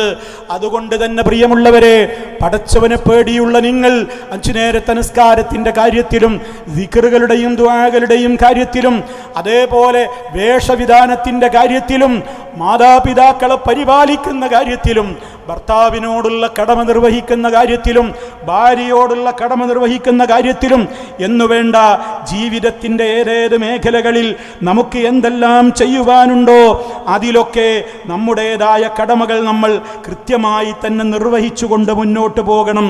അല്ലാതെയായാൽ നമുക്ക് പരലോകത്ത് കരയേണ്ടി വരും. അല്ലാഹുവിൻ്റെ റസൂൽ സല്ലല്ലാഹു അലൈഹി വസല്ലമ അവിടുത്തെ നാമങ്ങൾ കേൾക്കുമ്പോൾ നമ്മൾ ഭക്തിയോടെ സ്വലാത്ത് ചൊല്ലുന്നുണ്ട്. ഒരു തവണ സ്വലാത്തിനെ ചോദിച്ചാൽ അള്ളാഹു നമുക്ക് 10 ഗുണമാണ് ഓഫർ ചെയ്യുന്നത്. മുജാഹിദുകൾക്ക് ദിക്റില്ല, സലഫികൾക്ക് ദിക്റില്ല, അവർക്ക് ദുആഇല്ല, അവർ സ്വലാത്ത് ചൊല്ലൂല എന്നൊക്കെ നമ്മളെക്കുറിച്ച് ദുരാരോപണം പറയുമ്പോൾ നിങ്ങളാണ് മറുപടി കൊടുക്കേണ്ടത്. മുസ്ലിയാക്കളെ, ഞങ്ങൾക്ക് ദിക്റുകളുണ്ട്, പക്ഷേ ഞങ്ങൾ നിങ്ങളുടെ ഹാ ഹൂ ഹീ എന്ന പൊട്ടൻ ദിക്റ് ഞങ്ങൾ ചൊല്ലൂല. ലാ ലാ അല്ല അല്ല ഇല്ല ഇല്ല ചാഞ്ചാടി ദിക്റ്, ചാടിക്കളി ദിക്റ്. മടവൂര് കോട്ടയിൽ ഒരു ഷാദുലി എന്ന് പറയുന്നത്, മടവൂര് കോട്ടയിൽ ഒരു അടിത്തങ്ങളുണ്ട്, അയാളുടെ നേതൃത്വത്തിൽ ഇപ്പൊ ഷാദുലി റാത്തീബ് ഇങ്ങനെ തുള്ളുകയാണ്. മുസ്ലിയാക്കന്മാരുടെ നേതൃത്വത്തിൽ പലയിടത്തും നടക്കുന്നു സ്പ്രിങ് റാത്തീബ്, കൈകൾ കോർത്ത് തുള്ളിച്ചാടിയുള്ള റാത്തീബ്. ആര് പഠിപ്പിച്ചടോ? മുസ്തഫയും സഹാബത്തും ചേർന്നുകൊണ്ട് ഈ വിധത്തിലുള്ള ഒരു തുള്ളിക്കളി ഡാൻസ് കളിച്ചത് ഒരൊറ്റ ഹദീസ് കൊണ്ട് നിങ്ങൾക്ക് സ്വഹീഹായ നിലക്ക് തെളിയിക്കാൻ പറ്റുമോ? പറ്റില്ല നിങ്ങൾക്ക്. കാരണം എന്താണെന്നറിയോ? അതിന് നിങ്ങൾ നേരത്തെ നിയമം പറഞ്ഞു വെച്ചിട്ടുണ്ട്. ഞങ്ങളുടെ സ്വലാത്തും ഞങ്ങളുടെ ദിക്റും ഞങ്ങളുടെ റാത്തീബും ഒന്നും നിങ്ങളെ കിതാബുകളിൽ കാണൂല. കാരണം അതൊക്കെ സാധാരണക്കാരതാണ്. ഞങ്ങളെ ശൈഖ്മാര് പഠിപ്പിച്ച ദിക്റും ഡാൻസും ഒക്കെ അത് അവർക്ക് ഹോട്ട് ലൈന് അള്ളങ്ങനെ അപ്പപ്പ കൊടുക്കുകയാണ്. അത് നിങ്ങളെ കിതാബിൽ കാണൂല. ഈ അടിസ്ഥാനം ശൈത്താനാ നിങ്ങളെ പഠിപ്പിച്ചത്, ഈ അടിസ്ഥാനം ചെകുത്താനാ നിങ്ങൾക്ക് പറഞ്ഞു തന്നത്. അതുകൊണ്ടാണ് ദീനിലില്ലാത്ത പലതും നിങ്ങൾ അങ്ങനെ കടത്തിക്കൂട്ടിയത്. അതുകൊണ്ട് തന്നെ പ്രിയമുള്ളവരെ, മരിച്ചു പോകണം എന്ന ഓർമ്മ വേണം. മരിച്ചു പോകേണ്ട കാര്യം എന്തിനാ നിങ്ങൾ പറയുന്നത്? സലഫികളെ, മരിച്ചവർക്ക് വേണ്ടി ഒന്നും ചെയ്യാൻ പാടില്ല എന്നല്ലേ നിങ്ങൾ പറയുന്നത്? മരണപ്പെട്ടവർക്ക് വേണ്ടി ഒന്നും ചെയ്യാൻ പാടില്ല എന്ന് പറയുന്ന കൂട്ടരല്ലേ സലഫികളെ നിങ്ങൾ എന്ന് ഞങ്ങളെക്കുറിച്ച് ദുരാരോപണം പറയുന്നവർക്ക് ഉമ്മമാരെ, സഹോദരന്മാരെ, നിങ്ങളാണ് മറുപടി കൊടുക്കേണ്ടത്. മരിച്ചവർക്ക് ഉപകാരം കിട്ടുന്നതൊക്കെ സലഫികൾ ചെയ്യാറുണ്ട്. രോഗിയായാൽ സന്ദർശിക്കുമ്പോൾ രോഗിക്ക് വേണ്ടി പോലും അവിടെ വെച്ച് പ്രാർത്ഥിക്കുന്നുണ്ട്. മരിച്ചു കഴിഞ്ഞാലോ ആ ജനാസ സന്ദർശിക്കുന്നുണ്ട്, ആ മയ്യത്തിന് വേണ്ടി അവിടെ പ്രത്യേകം പ്രാർത്ഥിക്കുന്നുണ്ട്, മയ്യത്ത് നിസ്കാരം നിർവഹിക്കുന്നുണ്ട്. എന്നാൽ നിങ്ങൾ ഞങ്ങളെക്കുറിച്ച് പറയൽ എന്താണ്? ഞങ്ങൾ സർവ്വ നന്മകളും മുടക്കുന്നവരാണെന്ന്. എന്നാൽ സഖാഫിമാര് മറുപടി പറയൂ. ഇപ്പുറത്തിരിക്കുന്ന ഈ ആയിരക്കണക്കിന് സഹോദരിമാരില്ലേ, അവര് മയ്യത്ത് നിസ്കരിക്കുന്നതിനെ സംബന്ധിച്ച് കാന്തപുരം എ പി അബൂബക്കർ മുസ്ലിയാർ പറഞ്ഞതെന്താ അറിയോ? മണ്ണാങ്കട്ടയിലെ നിസ്കാരം എന്നാണ്. പണ്ടൊരു മണ്ണാങ്കട്ടയിലെ നിസ്കാരം. പെണ്ണുങ്ങൾ മയ്യത്ത് നിസ്കരിക്കണ്ട, ആണുങ്ങൾ നിസ്കരിച്ചാൽ മതി എന്നാണ്. വേറെ ഒരുത്തനും പറഞ്ഞിട്ടുണ്ട്, തെക്ക് ഭാഗത്തുള്ള വേറൊരു മുസ്ലിയാരും അത് പറഞ്ഞിട്ടുണ്ട്. എന്ത്? പെണ്ണുങ്ങൾ മയ്യത്ത് നിസ്കരിക്കാൻ പാടില്ല. ഹജ്ജിന് ക്ലാസ് കൊടുത്തപ്പോൾ ഈ അടുത്ത് കർണാടകയിലെ ഒരു സ്ഥലത്ത് ഹാജിമാരെ വിളിച്ചു കൂട്ടിയിട്ട് ഒരു മുസ്ലിയാർ ക്ലാസ് എടുത്തു കൊടുക്കുന്ന സൗണ്ട് എൻ്റെ കയ്യിലുണ്ട്. അയാൾ അതിൽ പറയുന്നുണ്ട്, സ്ത്രീകളെ, നിങ്ങൾ ഹറമിൽ പോയാൽ നിങ്ങൾ നിസ്കരിക്കാനൊന്നും നിൽക്കണ്ട, നിങ്ങൾ നിങ്ങൾ നിസ്കാരത്തിലൊന്നും പങ്കെടുക്കണ്ട. അഥവാ വെള്ളിയാഴ്ച നിങ്ങൾ അവിടെ കുടുങ്ങിപ്പോയാ നിങ്ങൾ അവിടെ ജുമാ നിസ്കരിച്ചിട്ടും കാര്യമൊന്നുമില്ല, നിങ്ങൾ റൂമിൽ വന്നിട്ട് വേറെ ളുഹർ നിസ്കരിക്കേണ്ടി വരുമെന്ന്. ചോദിക്കട്ടെ മുസ്ലിയാരെ, ഏത് ആശയമാണ് നിങ്ങൾ ഈ സമൂഹത്തോട് പറയുന്നത്? ഒരു സ്ത്രീ ജുമാ നിസ്കരിച്ചാൽ അവൾക്കത് മതിയാകുന്നതാണ്, ളുഹറിന് പകരം അത് മതിയാകുന്നതാണെന്ന് എഴുതി വെക്കാത്ത കിതാബുകൾ ഏതാ ഉള്ളത്? എന്നിട്ട് ഈ പാവപ്പെട്ട ജനങ്ങളെ നിങ്ങൾ ലക്ഷക്കണക്കിന് ചെലവാക്കിയിട്ട് നിങ്ങൾ അമീറുമാരായി കൂട്ടിക്കൊണ്ടുപോയിട്ട് ജുമാ പോലും നിങ്ങൾ നിസ്കരിക്കരുത്, അഥവാ നിസ്കരിച്ചാൽ നിങ്ങൾ ളുഹർ മടക്കി നിസ്കരിക്കും വേണം എന്ന് ക്ലാസ് എടുത്തു കൊടുക്കുന്നു. മാത്രമല്ല അവിടെ 5 നേരവും മയ്യത്ത് നിസ്കാരങ്ങൾ ഉണ്ടാവാറുണ്ട്. ധാരാളക്കണക്കിന് ജനാസകൾ അങ്ങനെ മക്കയിലും മദീനയിലുമൊക്കെ നിസ്കാരങ്ങളുടെ സമയത്ത് മയ്യത്ത് നിസ്കാരത്തിന് വേണ്ടി അവിടെ കൊണ്ടുവരപ്പെടും. ലക്ഷക്കണക്കിന് ആളുകൾ ആ പുണ്യം നേടുമ്പോൾ ഈ ഉസ്താദ് പറയാണ്, പെണ്ണുങ്ങളെ മയ്യത്ത് നിസ്കാരത്തിൽ നിങ്ങൾ പങ്കെടുക്കരുത്, അത് പെണ്ണുങ്ങൾക്ക് പറഞ്ഞതല്ല. നോക്കണം, നിങ്ങൾ മയ്യത്ത് നമസ്കാരം നിർവഹിച്ചാൽ വഹദുമലയോളം പുണ്യമുണ്ടെന്ന് മുസ്തഫ പഠിപ്പിച്ചത് പെണ്ണുങ്ങൾക്ക് തടയാണ്. 5 നേരം അവിടെ നിസ്കരിക്കുന്നതിന്റെ കൂട്ടത്തിൽ അവിടെ മയ്യത്ത് നിസ്കാരത്തിൽ പങ്കെടുത്താൽ ആ കൂലി പെണ്ണിന് കിട്ടൂലെന്നാണോ? പെണ്ണുങ്ങളോട് നിങ്ങൾക്ക് മയ്യത്ത് നിസ്കാരമില്ല, ഹറമു പോയാലും ഇല്ല, നാട്ടിലും ഇല്ല എന്ന് പഠിപ്പിക്കുന്ന ഒരവസ്ഥ. ആരാണിവിടെ നന്മ മുടക്കുന്നത്? ഒരു ഭാര്യ മരിച്ചാൽ ആ ഭാര്യയ്ക്ക് വേണ്ടി ഭർത്താവിന് മയ്യത്ത് നിസ്കരിക്കാൻ ആഗ്രഹമുണ്ടാവില്ലേ? ആ ഭർത്താവിന് വേണ്ടി ഭാര്യയ്ക്ക് മയ്യത്ത് നിസ്കരിക്കാൻ ഏറ്റവും ആഗ്രഹമുണ്ടാവില്ലേ? മകൻ മരിച്ചാൽ ഉമ്മക്ക് ആഗ്രഹമുണ്ടാവില്ലേ? ആങ്ങള മരിച്ചാൽ പെങ്ങൾക്ക് ആഗ്രഹമുണ്ടാവില്ലേ? ആ ആഗ്രഹങ്ങളെയല്ലേ മുസ്ലിയാക്കളെ നിങ്ങൾ തടയുന്നത്? ആരാണിവിടെ നന്മ മുടക്കികൾ? അല്ലാഹുവിന്റെ റസൂൽ സല്ലല്ലാഹു അലൈഹി വസല്ലമയുടെ കാലത്ത് എത്രയോ ജനാസകൾ കൊണ്ടുപോയിട്ടുണ്ട്. അവർ മയ്യത്ത് കൊണ്ടുപോകുമ്പോൾ ഉറക്കെ ദിക്റുകൾ ചൊല്ലിയിട്ടില്ല. മരിച്ചയിടത്ത് ഇരുന്നു കൊണ്ട് അവർ യാസീൻ ഓതിയിട്ടതിന്റെ പ്രതിഫലം ആ മയ്യത്തിന് നൽകണേ എന്ന് പറയുന്ന രീതി മുസ്തഫ നമുക്ക് കാണിച്ചിരുന്നിട്ടില്ല. അതൊക്കെയാണ് മുജാഹിദുകൾ ചെയ്യാതിരിക്കാറുള്ളത്. അതേ അവസരത്തിൽ അവർക്ക് വേണ്ടി മയ്യത്ത് നിസ്കരിക്കുന്നു. ഖബറിന്റെ അടുക്കലേക്ക് ജനാസയുടെ പിന്നാലെ മരണത്തെ കുറിച്ചുള്ള ചിന്തയോടുകൂടി മൗനമായി അവർ മയ്യത്തിന്റെ പിന്നാലെ നല്ല പേടിയോടെ, ഞാനും ഇതേപോലെ ഖബറിൽ പോയി കിടക്കേണ്ടവനല്ലേ, ആ കട്ടിലിൽ കിടക്കുന്ന മനുഷ്യനെ പോലെ അയാളുടെ എല്ലാം അവസാനിച്ചില്ലേ, അയാൾക്കിനി സൽക്കർമ്മങ്ങൾ ചെയ്യാൻ അവസരമില്ലല്ലോ, ജീവിച്ചിരിക്കുന്ന എനിക്കല്ലേ അതിന് അവസരം, ഞാനൊന്ന് നന്നാവണം എന്ന ചിന്തയോടെ ആ ജനാസയെ ഭക്തിപൂർവം പിൻഗാമികളായി, അല്ല ആ ഭക്തിപൂർവം ആ ജനാസയെ പിന്നിൽ പോകുന്ന ആളുകളായി സലഫികൾ പങ്കെടുക്കുന്നു. ഖബറടക്കി കഴിഞ്ഞാലും ആ ജനാസക്ക് വേണ്ടി ചോദ്യോത്തര സമയത്ത് റബ്ബേ അദ്ദേഹത്തിന് ഉത്തരം തോന്നിപ്പിച്ചു കൊടുക്കണേ, ഖബറിലുള്ള പേടികളിൽ നിന്ന് രക്ഷപ്പെടുത്തണേ, ഖബർ വിശാലമാക്കി കൊടുക്കണേ, പാപങ്ങൾ പുറത്തു കൊടുക്കണേ എന്നിങ്ങനെ അർത്ഥം വരുന്ന ദുആകൾ ആ മയ്യത്തിന് വേണ്ടി പ്രാർത്ഥിച്ചു കൊണ്ടിരിക്കുന്നു. മരണാനന്തരം മാതാപിതാക്കൾക്ക് വേണ്ടിയും അല്ലാത്തവർക്ക് വേണ്ടിയുമൊക്കെ നമ്മുടെ ദുആകളിൽ നമ്മൾ പ്രാർത്ഥിച്ചു കൊണ്ടേയിരിക്കുന്നു. അല്ലാഹുമ്മ ഗ്ഫിർ ലിൽ മുഅ്മിനീന വൽ മുഅ്മിനാത്ത്, സത്യവിശ്വാസികളായ പുരുഷന്മാർക്കും സ്ത്രീകൾക്കുമൊക്കെ നീ പൊറുക്കണേ അല്ലാ എന്ന് നമ്മൾ പ്രാർത്ഥിക്കാറില്ലേ? മരിച്ചവർക്ക് വേണ്ടി പ്രാർത്ഥിക്കാത്തവരാണോ നമ്മൾ? 5 നേരത്തെ നിസ്കാരങ്ങളിലും നമ്മൾ അസ്സലാമു അലൈനാ, ഞങ്ങളുടെ മേൽ രക്ഷ ചൊരിയണേ അല്ലാ, വഅലാ ഇബാദില്ലാഹിസ് സാലിഹീൻ, സാലിഹീങ്ങളായ അല്ലാഹുവിൻ്റെ അടിമകൾക്കും രക്ഷയുണ്ടാവട്ടെ എന്ന് നിസ്കാരത്തിൽ പ്രാർത്ഥിക്കുമ്പോൾ ജീവിച്ചിരിക്കുന്ന സാലിഹീങ്ങൾക്ക് വേണ്ടിയും മരിച്ചുപോയ സാലിഹീങ്ങൾക്ക് വേണ്ടിയും നമ്മൾ 5 നേരത്തെ നിസ്കാരത്തിൽ അത്തഹിയാത്തിൽ ദുആ ചെയ്യാറില്ലേ? എവിടെയാണ് നമ്മൾ നന്മ മുടക്കാറുള്ളത്?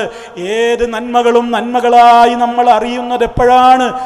മുസ്തഫ പഠിപ്പിച്ചെങ്കിൽ മാത്രമാണ്. അവിടുന്ന് പഠിപ്പിച്ചതാണ് നന്മ.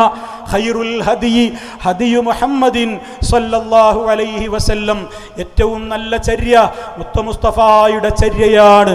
ആ നബിക്ക് പരിചയമില്ലാത്ത നിലക്ക് 70,000 ദിക്റുകളും പ്രത്യേകിച്ച് പ്രത്യേകമായ ചില ആചാരങ്ങളും 40 കഴിക്കലും ആണ്ട് കഴിക്കലും മരണവീട്ടിലെ മരണസദ്യയും അതേപോലെയുള്ള ഒട്ടേറെ ദുരാചാരങ്ങൾ, അവരുടെ പേരിൽ ഖുതുബിയ്യത്ത് കഴിക്കലും അവർക്ക് വേണ്ടി അള്ളാഹുവില്ലാത്തവരോട് വിളിച്ച് തേടലും അടങ്ങുന്ന വിധത്തിലുള്ള മൗലിദ് ചൊല്ലലും ഇങ്ങനെയുള്ള 100 കൂട്ടം കാര്യങ്ങൾ, ഇതൊക്കെ മരിച്ചവർക്ക് ഫലം കിട്ടാനെന്ന് പറഞ്ഞുകൊണ്ട് നിങ്ങൾ ചെയ്യുമ്പോൾ സലഫികൾ നിങ്ങളോട് നസീഹത്തോട് പറയുന്നു, അരുത്. അതൊന്നും നമ്മുടെ നേതാവിന് പരിചയമില്ല. ആ നേതാവിൻ്റെ ചര്യകളാണ് നമ്മൾ പിൻപറ്റേണ്ടത്. അതേ നന്മയാവുകയുള്ളൂ.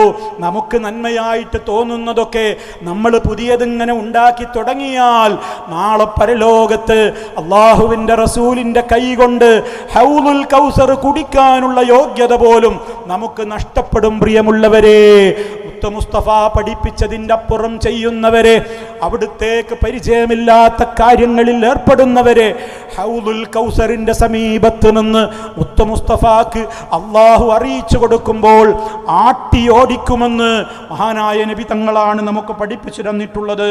അതുകൊണ്ട് തന്നെ സഹോദരങ്ങളെ, നമ്മിൽ നിന്ന് മരണപ്പെട്ടു പോയിട്ടുള്ള നമ്മുടെ മാതാപിതാക്കൾക്ക് വേണ്ടി നിരന്തരം നമ്മൾ പ്രാർത്ഥിക്കുകയാണ്, അവരുടെ പാപമോചനത്തിന് തേടുകയാണ്. അതെപ്പോഴും നിലനിർത്തേണ്ടതാണ്. മാതാപിതാക്കൾക്ക് വേണ്ടിയുള്ള മക്കളുടെ പ്രാർത്ഥന കാരണം സ്വർഗത്തിൽ അവർക്ക് അത്യുന്നതമായ പദവികൾ അള്ളാഹു ഉയർത്തിക്കൊടുക്കും എന്ന കാര്യത്തിൽ യാതൊരു സംശയവും നമുക്കുണ്ടാവേണ്ടതില്ല. അതുകൊണ്ട് തന്നെ ജീവിതത്തിൽ നമ്മൾ എല്ലാ അർത്ഥത്തിലും വിശുദ്ധിയുള്ളവരായി ജീവിക്കണം. വിശ്വാസ വിശുദ്ധിയാണ് ആദ്യം വേണ്ടത്, കർമ്മവിശുദ്ധിയാണ് രണ്ടാമത് വേണ്ടത്, സ്വഭാവ വിശുദ്ധിയാണ് മൂന്നാമത് വേണ്ടത്, സാമ്പത്തിക വിശുദ്ധിയാണ് നാലാമത് വേണ്ടത്. അതേപോലെ തന്നെ ഏതെല്ലാം മേഖലകളിൽ നമ്മൾ ഇടപെടുന്നുവോ, ഇടപെടുന്ന ഇടപെടലുകളിലും ഇടപാടുകളിലും എല്ലാ അർത്ഥത്തിലും നമ്മൾ ധാർമ്മികത നിലനിർത്തിക്കൊണ്ട് ധാർമ്മിക വിശുദ്ധിയും ലൈംഗിക വിശുദ്ധിയും നമ്മൾ കാത്തു സൂക്ഷിക്കണം. ഒളിച്ചോട്ടത്തിൻ്റെ കാലഘട്ടമാണ്. അവിഹിത ബന്ധങ്ങളുടെ വ്യഭിചാരങ്ങളും ലഹരികളും വർദ്ധിക്കുന്ന കാലഘട്ടമാണ്. തൻ്റെ ഭർത്താവിനെ ഉറക്കിക്കിടത്തിയിട്ട് ആരാനായ അന്യാണുങ്ങളോട് ചാറ്റ് ചെയ്യുന്ന പെണ്ണുങ്ങളുള്ള കാലമാണ്. തൻ്റെ ഭാര്യയെ ഉറക്കിക്കിടത്തിയിട്ട് മറ്റുള്ള സ്ത്രീകളോട് കൊഞ്ചിക്കുഴയുന്ന ഭർത്താക്കന്മാരുള്ള കാലഘട്ടമാണ്. ഭർത്താവിനെ വെട്ടിക്കൊല്ലുന്ന ഭാര്യമാരുള്ള, ഭാര്യയെ വെട്ടിക്കൊല്ലുന്ന ഭർത്താക്കന്മാരുള്ള, ഉമ്മമാരെ വെട്ടിക്കൊല്ലുന്ന മക്കളുള്ള, മക്കളെ കൊല്ലുന്ന ഉമ്മമാരുള്ള, ജീവിതത്തിൻ്റെ സുഖങ്ങൾക്ക് ആരെങ്കിലും തടസ്സം നിന്നാൽ അവരെയെല്ലാം അരിഞ്ഞു വീഴ്ത്തിയിട്ടെങ്കിലും കൊന്നുകളഞ്ഞിട്ടെങ്കിലും സുഖിക്കണം എനിക്ക് ഈ ദുന്യാവെന്ന് പറയുന്ന ലോകത്ത് ലിബറൽ ചിന്തകൾ വളരുന്ന കാലത്താണ് നമ്മൾ ജീവിക്കുന്നത്. അതുകൊണ്ട് ഈ എൻ്റെ ശബ്ദം ശ്രവിക്കുന്ന മുഴുവൻ രക്ഷിതാക്കളോടും ഞാൻ ഓർമ്മപ്പെടുത്തുകയാണ്, നമ്മൾ അല്ലാഹുവിനോട് കൈകെട്ടി നിന്ന് പറയുന്ന പ്രതിജ്ഞ മറന്നു പോകരുത്. ഇന്നനീ മിനൽ മുസ്ലിമീൻ വാന മിനൽ മുസ്ലിമീൻ, ഞാൻ മുസ്ലിമീങ്ങളിൽപ്പെട്ടയാളാണ്. എൻ്റെ നിസ്കാരവും എൻ്റെ മറ്റനുഷ്ഠാനങ്ങളും എൻ്റെ ജീവിതവും എൻ്റെ മരണവുമൊക്കെ റബ്ബുൽ ആലമീനിൻ്റെ പൊരുത്തത്തിൽ മാത്രമായിരിക്കും. അതിന് വിരുദ്ധമായി ഞാനൊന്നും ചെയ്യൂല എന്ന് കൈകെട്ടി നിന്ന് പറയുന്നുണ്ടെങ്കിൽ ആ വാക്കുകളോട് കൂറുപാലിച്ചുകൊണ്ട് ജീവിക്കണം പ്രിയമുള്ളവരെ. അതുകൊണ്ട് തന്നെ വിജ്ഞാനം നേടലാണ് നമ്മുടെ ജീവിതത്തിൽ തഖ്വ വർദ്ധിക്കാൻ ഏറ്റവും അനിവാര്യമായിട്ടുള്ളത്. പല വിഷയങ്ങളിലും വിശദീകരണം ഇവിടെ ആവശ്യമുണ്ടെന്ന് എനിക്കറിയാം. സമയത്തിന് പരിമിതിയുണ്ട്. ദർഗകളുടെ വ്യവസായങ്ങൾ തഴച്ച് വളരുന്ന ഈ കാസർഗോഡും പരിസരങ്ങളിലും മംഗലാപുരത്തും പരിസരങ്ങളുടെയും ഇടങ്ങളിൽ ദർഗകൾ ജനങ്ങളുടെ അഭയകേന്ദ്രങ്ങളാണെന്ന് മുസ്ലിയാക്കന്മാര് ആയത്തും ഹദീസും ഒരു ദുർവ്യാഖ്യാനിക്കുമ്പോൾ, മാത്രമല്ല അല്ലാഹുവിൻ്റെ റസൂല് പോലും വിശുദ്ധാത്മാക്കളോട് പരിശുദ്ധാത്മാക്കളോട് വിളിച്ച് സഹായം തേടിയിട്ടുണ്ട് എന്ന് റസൂലുള്ളാഹിന്റെ പേരിൽ കള്ളം പറയുമ്പോൾ, ഇബ്രാഹിം നബി അലൈഹിസ്സലാം പോലും വിശുദ്ധാത്മാക്കളിൽ അഭയം തേടിയിട്ടുണ്ട് എന്ന കള്ളം പറയുമ്പോൾ, ഈസാ നബി അലൈഹിസ്സലാം അല്ലാഹുവല്ലാത്തവരെ സഹായത്തിന് വേണ്ടി വിളിച്ചു പ്രാർത്ഥിച്ചിട്ടുണ്ട് എന്ന് മരിച്ചവരോട് സഹായം തേടുവാനുള്ള തെളിവെന്ന നിലക്ക് ആയത്ത് ദുർവ്യാഖ്യാനം ചെയ്യുമ്പോൾ, മക്ബറകളിൽ സമീപങ്ങളിൽ നടക്കുന്ന ദുരാചാരങ്ങൾ എന്തൊക്കെയാണെന്ന് വിശദീകരിക്കുന്ന മുഖാമുഖം വരുന്ന ഞായറാഴ്ച ഉള്ളാള് ദർഗയുള്ള ആ നാടുണ്ടല്ലോ, അവിടെ ഒരു മുഖാമുഖം നടക്കുന്നുണ്ട്. അവിടെ വിഷയം അവതരിപ്പിക്കപ്പെടും. ദർഗകൾ അഭയ കേന്ദ്രങ്ങളോ എന്ന്. അവിടെ വിഷയാവതരണത്തിന്റെ ശേഷം നിങ്ങൾക്കുണ്ടാകുന്ന സംശയങ്ങൾ നിങ്ങൾക്കത് തീരുവോളം ചോദിക്കുവാനുള്ള അവസരം അവിടെയുണ്ട്. ആ പഠനവേദി നിങ്ങൾ ഉപയോഗപ്പെടുത്തണം പ്രിയമുള്ളവരെ. ഇസ്ലാം എന്താണെന്ന് ഗൗരവത്തോടുകൂടെ നമ്മൾ മനസ്സിലാക്കണം. അതിനാവശ്യമായ വിജ്ഞാനം നേടുവാൻ നമ്മുടെ മതസ്ഥാപനങ്ങളെ നിങ്ങളെപ്പോഴും ഓർക്കണം. ഇവിടെ ഇന്ന് ഉദ്ഘാടനം നിർവഹിക്കപ്പെട്ട മഹത്തായ സ്ഥാപനം അൽ ബയാൻ എന്ന് പറയുന്ന നമ്മുടെ ഈ മംഗലാപുരത്ത് നിങ്ങളുടെ വെളിപ്പാടകല ദൂരത്തുള്ള ഗരളക്കട്ടയിലുള്ള അടുത്ത തന്നെ പ്രദേശത്തുള്ള വിശാലമായ സ്ഥലത്ത് അതിൻ്റെ ബിൽഡിങ്ങിൻ്റെ പണി അതാ ആരംഭിക്കാൻ പോവുകയാണ്. അൽ ബയാൻ എന്ന് പറയുന്ന ആ മഹത്തായ സ്ഥാപനം, അതിനോടനുബന്ധമായ വിശാലമായ പള്ളി, കോളേജ് ക്യാമ്പസ് പോലെയുള്ള കെട്ടിടങ്ങളുടെയൊക്കെ പണികൾ ഉദ്ഘാടനം നടക്കുന്നതിൻ്റെ ഓൺലൈൻ ഇനാഗുറേഷനാണ് ഇവിടെ വെച്ച് ഇവിടെ നടന്നിട്ടുള്ളത്. അതിൻ്റെ പണി ആരംഭിക്കുമ്പോൾ നിങ്ങൾ സഹായിക്കണം, സഹകരിക്കണം. ലക്ഷങ്ങൾ വില വരുന്ന പ്രോജക്റ്റുകളാണ്. ഒരു നാടിൻ്റെ വെളിച്ചം അവിടെയുള്ള ദീനീ സ്ഥാപനങ്ങൾ തന്നെയാണ്. നിങ്ങളുടെ മക്കൾ, നമ്മുടെ മക്കൾ ദീനീയായ രംഗത്ത് അവർ പഠിക്കേണ്ടത് പഠിക്കുവാൻ അവരവസരം കണ്ടെത്തണം. ഏത് ഭൗതിക വിദ്യാഭ്യാസം പഠിക്കുന്ന മക്കളായിരുന്നാലും നമ്മുടെ അഖീദ അവർ പഠിക്കണം, നമ്മുടെ വിശ്വാസങ്ങൾ അവർ പഠിക്കണം. എന്താണ് വിശ്വാസത്തിന് വിരുദ്ധമായ ശിർക്കെന്ത്, കുഫറെന്ത് എന്നവർ പഠിക്കണം. ലിബറൽ ചിന്താഗതിക്കാർ പ്രചരിപ്പിച്ചുകൊണ്ടിരിക്കുന്ന നിരീശ്വര നിർമ്മത ആശയങ്ങളിൽ ജാഗ്രത വേണം നമ്മുടെ മക്കൾക്ക്. അതുകൊണ്ട് തന്നെ സലഫി പ്രസ്ഥാനം ഈ സമൂഹത്തോട് വളരെ വ്യക്തമായി വിജ്ഞാനത്തിലേക്ക് നിങ്ങളെ വിളിക്കുകയാണ്. ആ വിജ്ഞാനം നേടി നിങ്ങൾ ദഅവത്തിനിറങ്ങണം. എല്ലാ അറിവും നേടിയിട്ട് ദഅവത്തിനിറങ്ങാൻ നമുക്ക് പറ്റൂല. പഠിച്ചു വലിയ ആലിം സർട്ടിഫിക്കറ്റ് കിട്ടിയാലേ പ്രബോധനത്തിനിറങ്ങാവൂ, അല്ലെങ്കിൽ നമ്മുടെ ദീനീ പ്രവർത്തനത്തിനൊക്കെ ഇറങ്ങാവൂ എന്ന ധാരണ നിങ്ങൾക്കുണ്ടാകരുത്. നിങ്ങൾക്ക് അറിവുള്ള വിഷയങ്ങൾ പറയാൻ ഒരാളോടും നിങ്ങൾക്ക് പേടിക്കേണ്ടതില്ല. അറിവുള്ളത് മാത്രമേ പറയാവൂ. അറിയാത്തത് നിങ്ങൾ എന്ത് ചെയ്യണം? ഞാൻ പഠിച്ചു പറയാം, ഞാൻ അറിവുള്ളവരോട് ചോദിച്ചു മറുപടി തരാം എന്ന് പറയുകയല്ലാതെ ചാടിക്കയറി മതകാര്യത്തിൽ ഫത്വ കൊടുക്കരുത്. അതേ അവസരത്തിൽ മതകാര്യത്തിൽ വലിയ ആലിമ്യങ്ങൾക്കേ ഉണ്ടാൻ പറ്റുള്ളൂ എന്ന് പറഞ്ഞ് പ്രബോധന രംഗത്ത് സജീവമാകുന്ന ചെറുപ്പക്കാരെ, നിങ്ങളെ ആരെങ്കിലും പിടിച്ചു വലിക്കുന്നുവെങ്കിൽ കരുതലോടുകൂടെ നിങ്ങൾ ജാഗ്രതയോടുകൂടെ ഉണർന്നിരിക്കണം. നിങ്ങൾ പഠിച്ചത് മറ്റൊരാളോട് പറയുന്നതിനും അതിലേക്ക് ജനങ്ങളെ ക്ഷണിക്കുന്നതിനും നിങ്ങൾക്കൊരാളെയും ഭയപ്പെടേണ്ടതില്ല. അള്ളാഹുവിൻ്റെ പൊരുത്തം മാത്രമായിരിക്കണം ലക്ഷ്യം എന്നേയുള്ളൂ. ലക്ഷ്യം മാറരുത്, നമ്മുടെ നീയത്ത് മാറരുത്. റബ്ബിന് വേണ്ടിയായിരിക്കണം. ആരെയും തോൽപ്പിക്കാനാവരുത്, ആരെയും വായടപ്പിക്കാനോ ഉത്തരം മുട്ടിക്കാനോ ആവരുത്. നമ്മുടെ പ്രവർത്തനങ്ങൾ നമ്മുടെ ഖബറിൽ മരണനേരത്ത് തുണയാവണം, ഖബറിൽ തുണയാവണം, മഹ്ശറിൽ തുണയാവണം. ആ അർത്ഥത്തിൽ തന്നെ അങ്ങനെ ദഅവത്തിന്റെ മേഖലയിൽ ഇവിടെ കൂടിയ ഓരോരുത്തരോടും, ചെറുപ്പക്കാരോട്, ചെറുപ്പക്കാരികളോട്, മുതിർന്നവരോട്, പ്രായഭേദമന്യേ എല്ലാവരോടും ഓർമ്മപ്പെടുത്തുകയാണ്.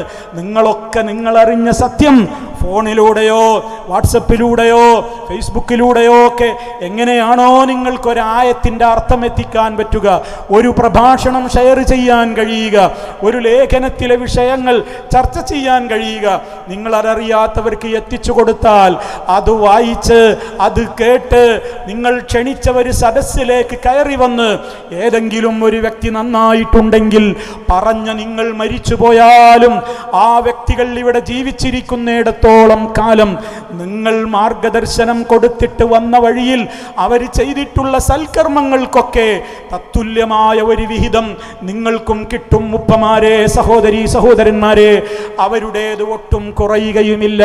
ഇത് നമ്മുടെയൊക്കെ കടമയാണ്, നമ്മുടെയൊക്കെ കടമയാണ്. ഇസ്ലാമിക പ്രബോധനം എന്നത് ഏതെങ്കിലും വയലു പറയുന്ന മൗലവിമാരുടെ മാത്രം കടമയല്ല, എല്ലാവരുടെയും കടമയാണ്.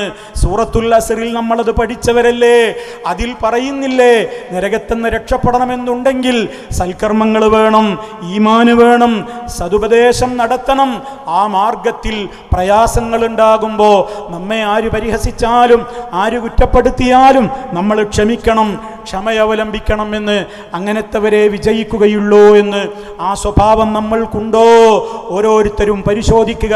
ഈ കൂട്ടായ്മയെ നിങ്ങൾ തിരിച്ചറിയണം. കേരളത്തിൽ എല്ലാ ഭാഗങ്ങളിലും വിസ്ഡം ഇസ്ലാമിക് ഓർഗനൈസേഷൻ, ഇവിടെ ഇതാ KSA എന്ന പേരിലും ആ രണ്ട് സംഘടനകളുടെയും ആദർശം ഒന്നാണ്. അവരൊരുമിച്ച് ഒറ്റക്കെട്ടായിക്കൊണ്ട് കർണാടകയുടെ വിവിധ ഭാഗങ്ങളിൽ, കഴിഞ്ഞ വർഷം എനിക്കറിയാം അടയാർ കണ്ണൂരിൽ ഞാൻ പ്രസംഗിച്ചിട്ടുണ്ട്. പലയിടങ്ങളിലും ഈ കർണാടകയിൽ സംസാരിക്കുവാൻ സാധിച്ചിട്ടുണ്ട്. നിങ്ങൾ വളരെ വ്യക്തമായി തന്നെ ഈ സംഘടനകളെ അറിയണമെന്നും മറ്റുള്ള ആരൊക്കെ എന്തൊക്കെ പ്രചരിപ്പിക്കുന്നുവെങ്കിലും സത്യാവസ്ഥകൾ അതിൻ്റെ ആളുകളോട് ചോദിച്ച് ഗ്രഹിച്ച് മനസ്സിലാക്കി ദഅ്വാ രംഗത്ത് സജീവമായി തൗഹീദിൻ്റെ വക്താക്കളായി ജീവിക്കണമെന്ന് ആവർത്തിച്ച് എന്നോടും നിങ്ങളോടും ഓർമ്മപ്പെടുത്തുകയാണ്. റഹ്മാനായ റബ്ബ് എല്ലാ അർത്ഥത്തിലും അവൻ്റെ കാവൽ നമുക്ക് അനുഗ്രഹിക്കുമാറാകട്ടെ. എല്ലാ അർത്ഥത്തിലും അവൻ മുഅ്മിനീങ്ങളായി ജീവിപ്പിച്ച് മുഅ്മിനീങ്ങളായി തന്നെ മരിച്ചു പോകുവാൻ തൗഫീഖ് നൽകപ്പെടുന്നവരിൽ ഉൾപ്പെടുത്തി അനുഗ്രഹിക്കുമാറാകട്ടെ. എല്ലാ പാപങ്ങളും അല്ലാഹു പുറത്തു തരുമാറാകട്ടെ. നമ്മിൽ നിന്ന് മരണപ്പെട്ടു പോയ മാതാപിതാക്കൾ, ഗുരുവര്യന്മാർ, മറ്റു ബന്ധുമിത്രാദികൾ അല്ലാത്തവർ എല്ലാ സജ്ജനങ്ങൾക്കും അല്ലാഹു പുറത്തു കൊടുക്കുമാറാകട്ടെ. നമ്മയും അവരെയും അല്ലാഹു ജന്നത്തിൽ ഒരുമിച്ച് കൂട്ടുമാറാകട്ടെ. ജഹന്നമിൽ നിന്ന് കാത്തുരക്ഷിക്കുമാറാകട്ടെ. രോഗികൾക്ക് അല്ലാഹു ശിഫ നൽകുമാറാകട്ടെ.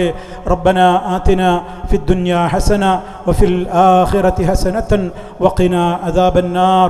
തവഫനാ മുസ്ലിമീന വഅൽഹിഖ്നാ ബിസ്സാലിഹീൻ. اللهم صل على محمد وعلى آل محمد كما صليت على إبراهيم وعلى آل إبراهيم إنك حميد مجيد. اللهم بارك على محمد وعلى آل محمد كما باركت على إبراهيم وعلى آل إبراهيم إنك حميد مجيد. والحمد لله رب العالمين. والسلام عليكم ورحمة الله وبركاته.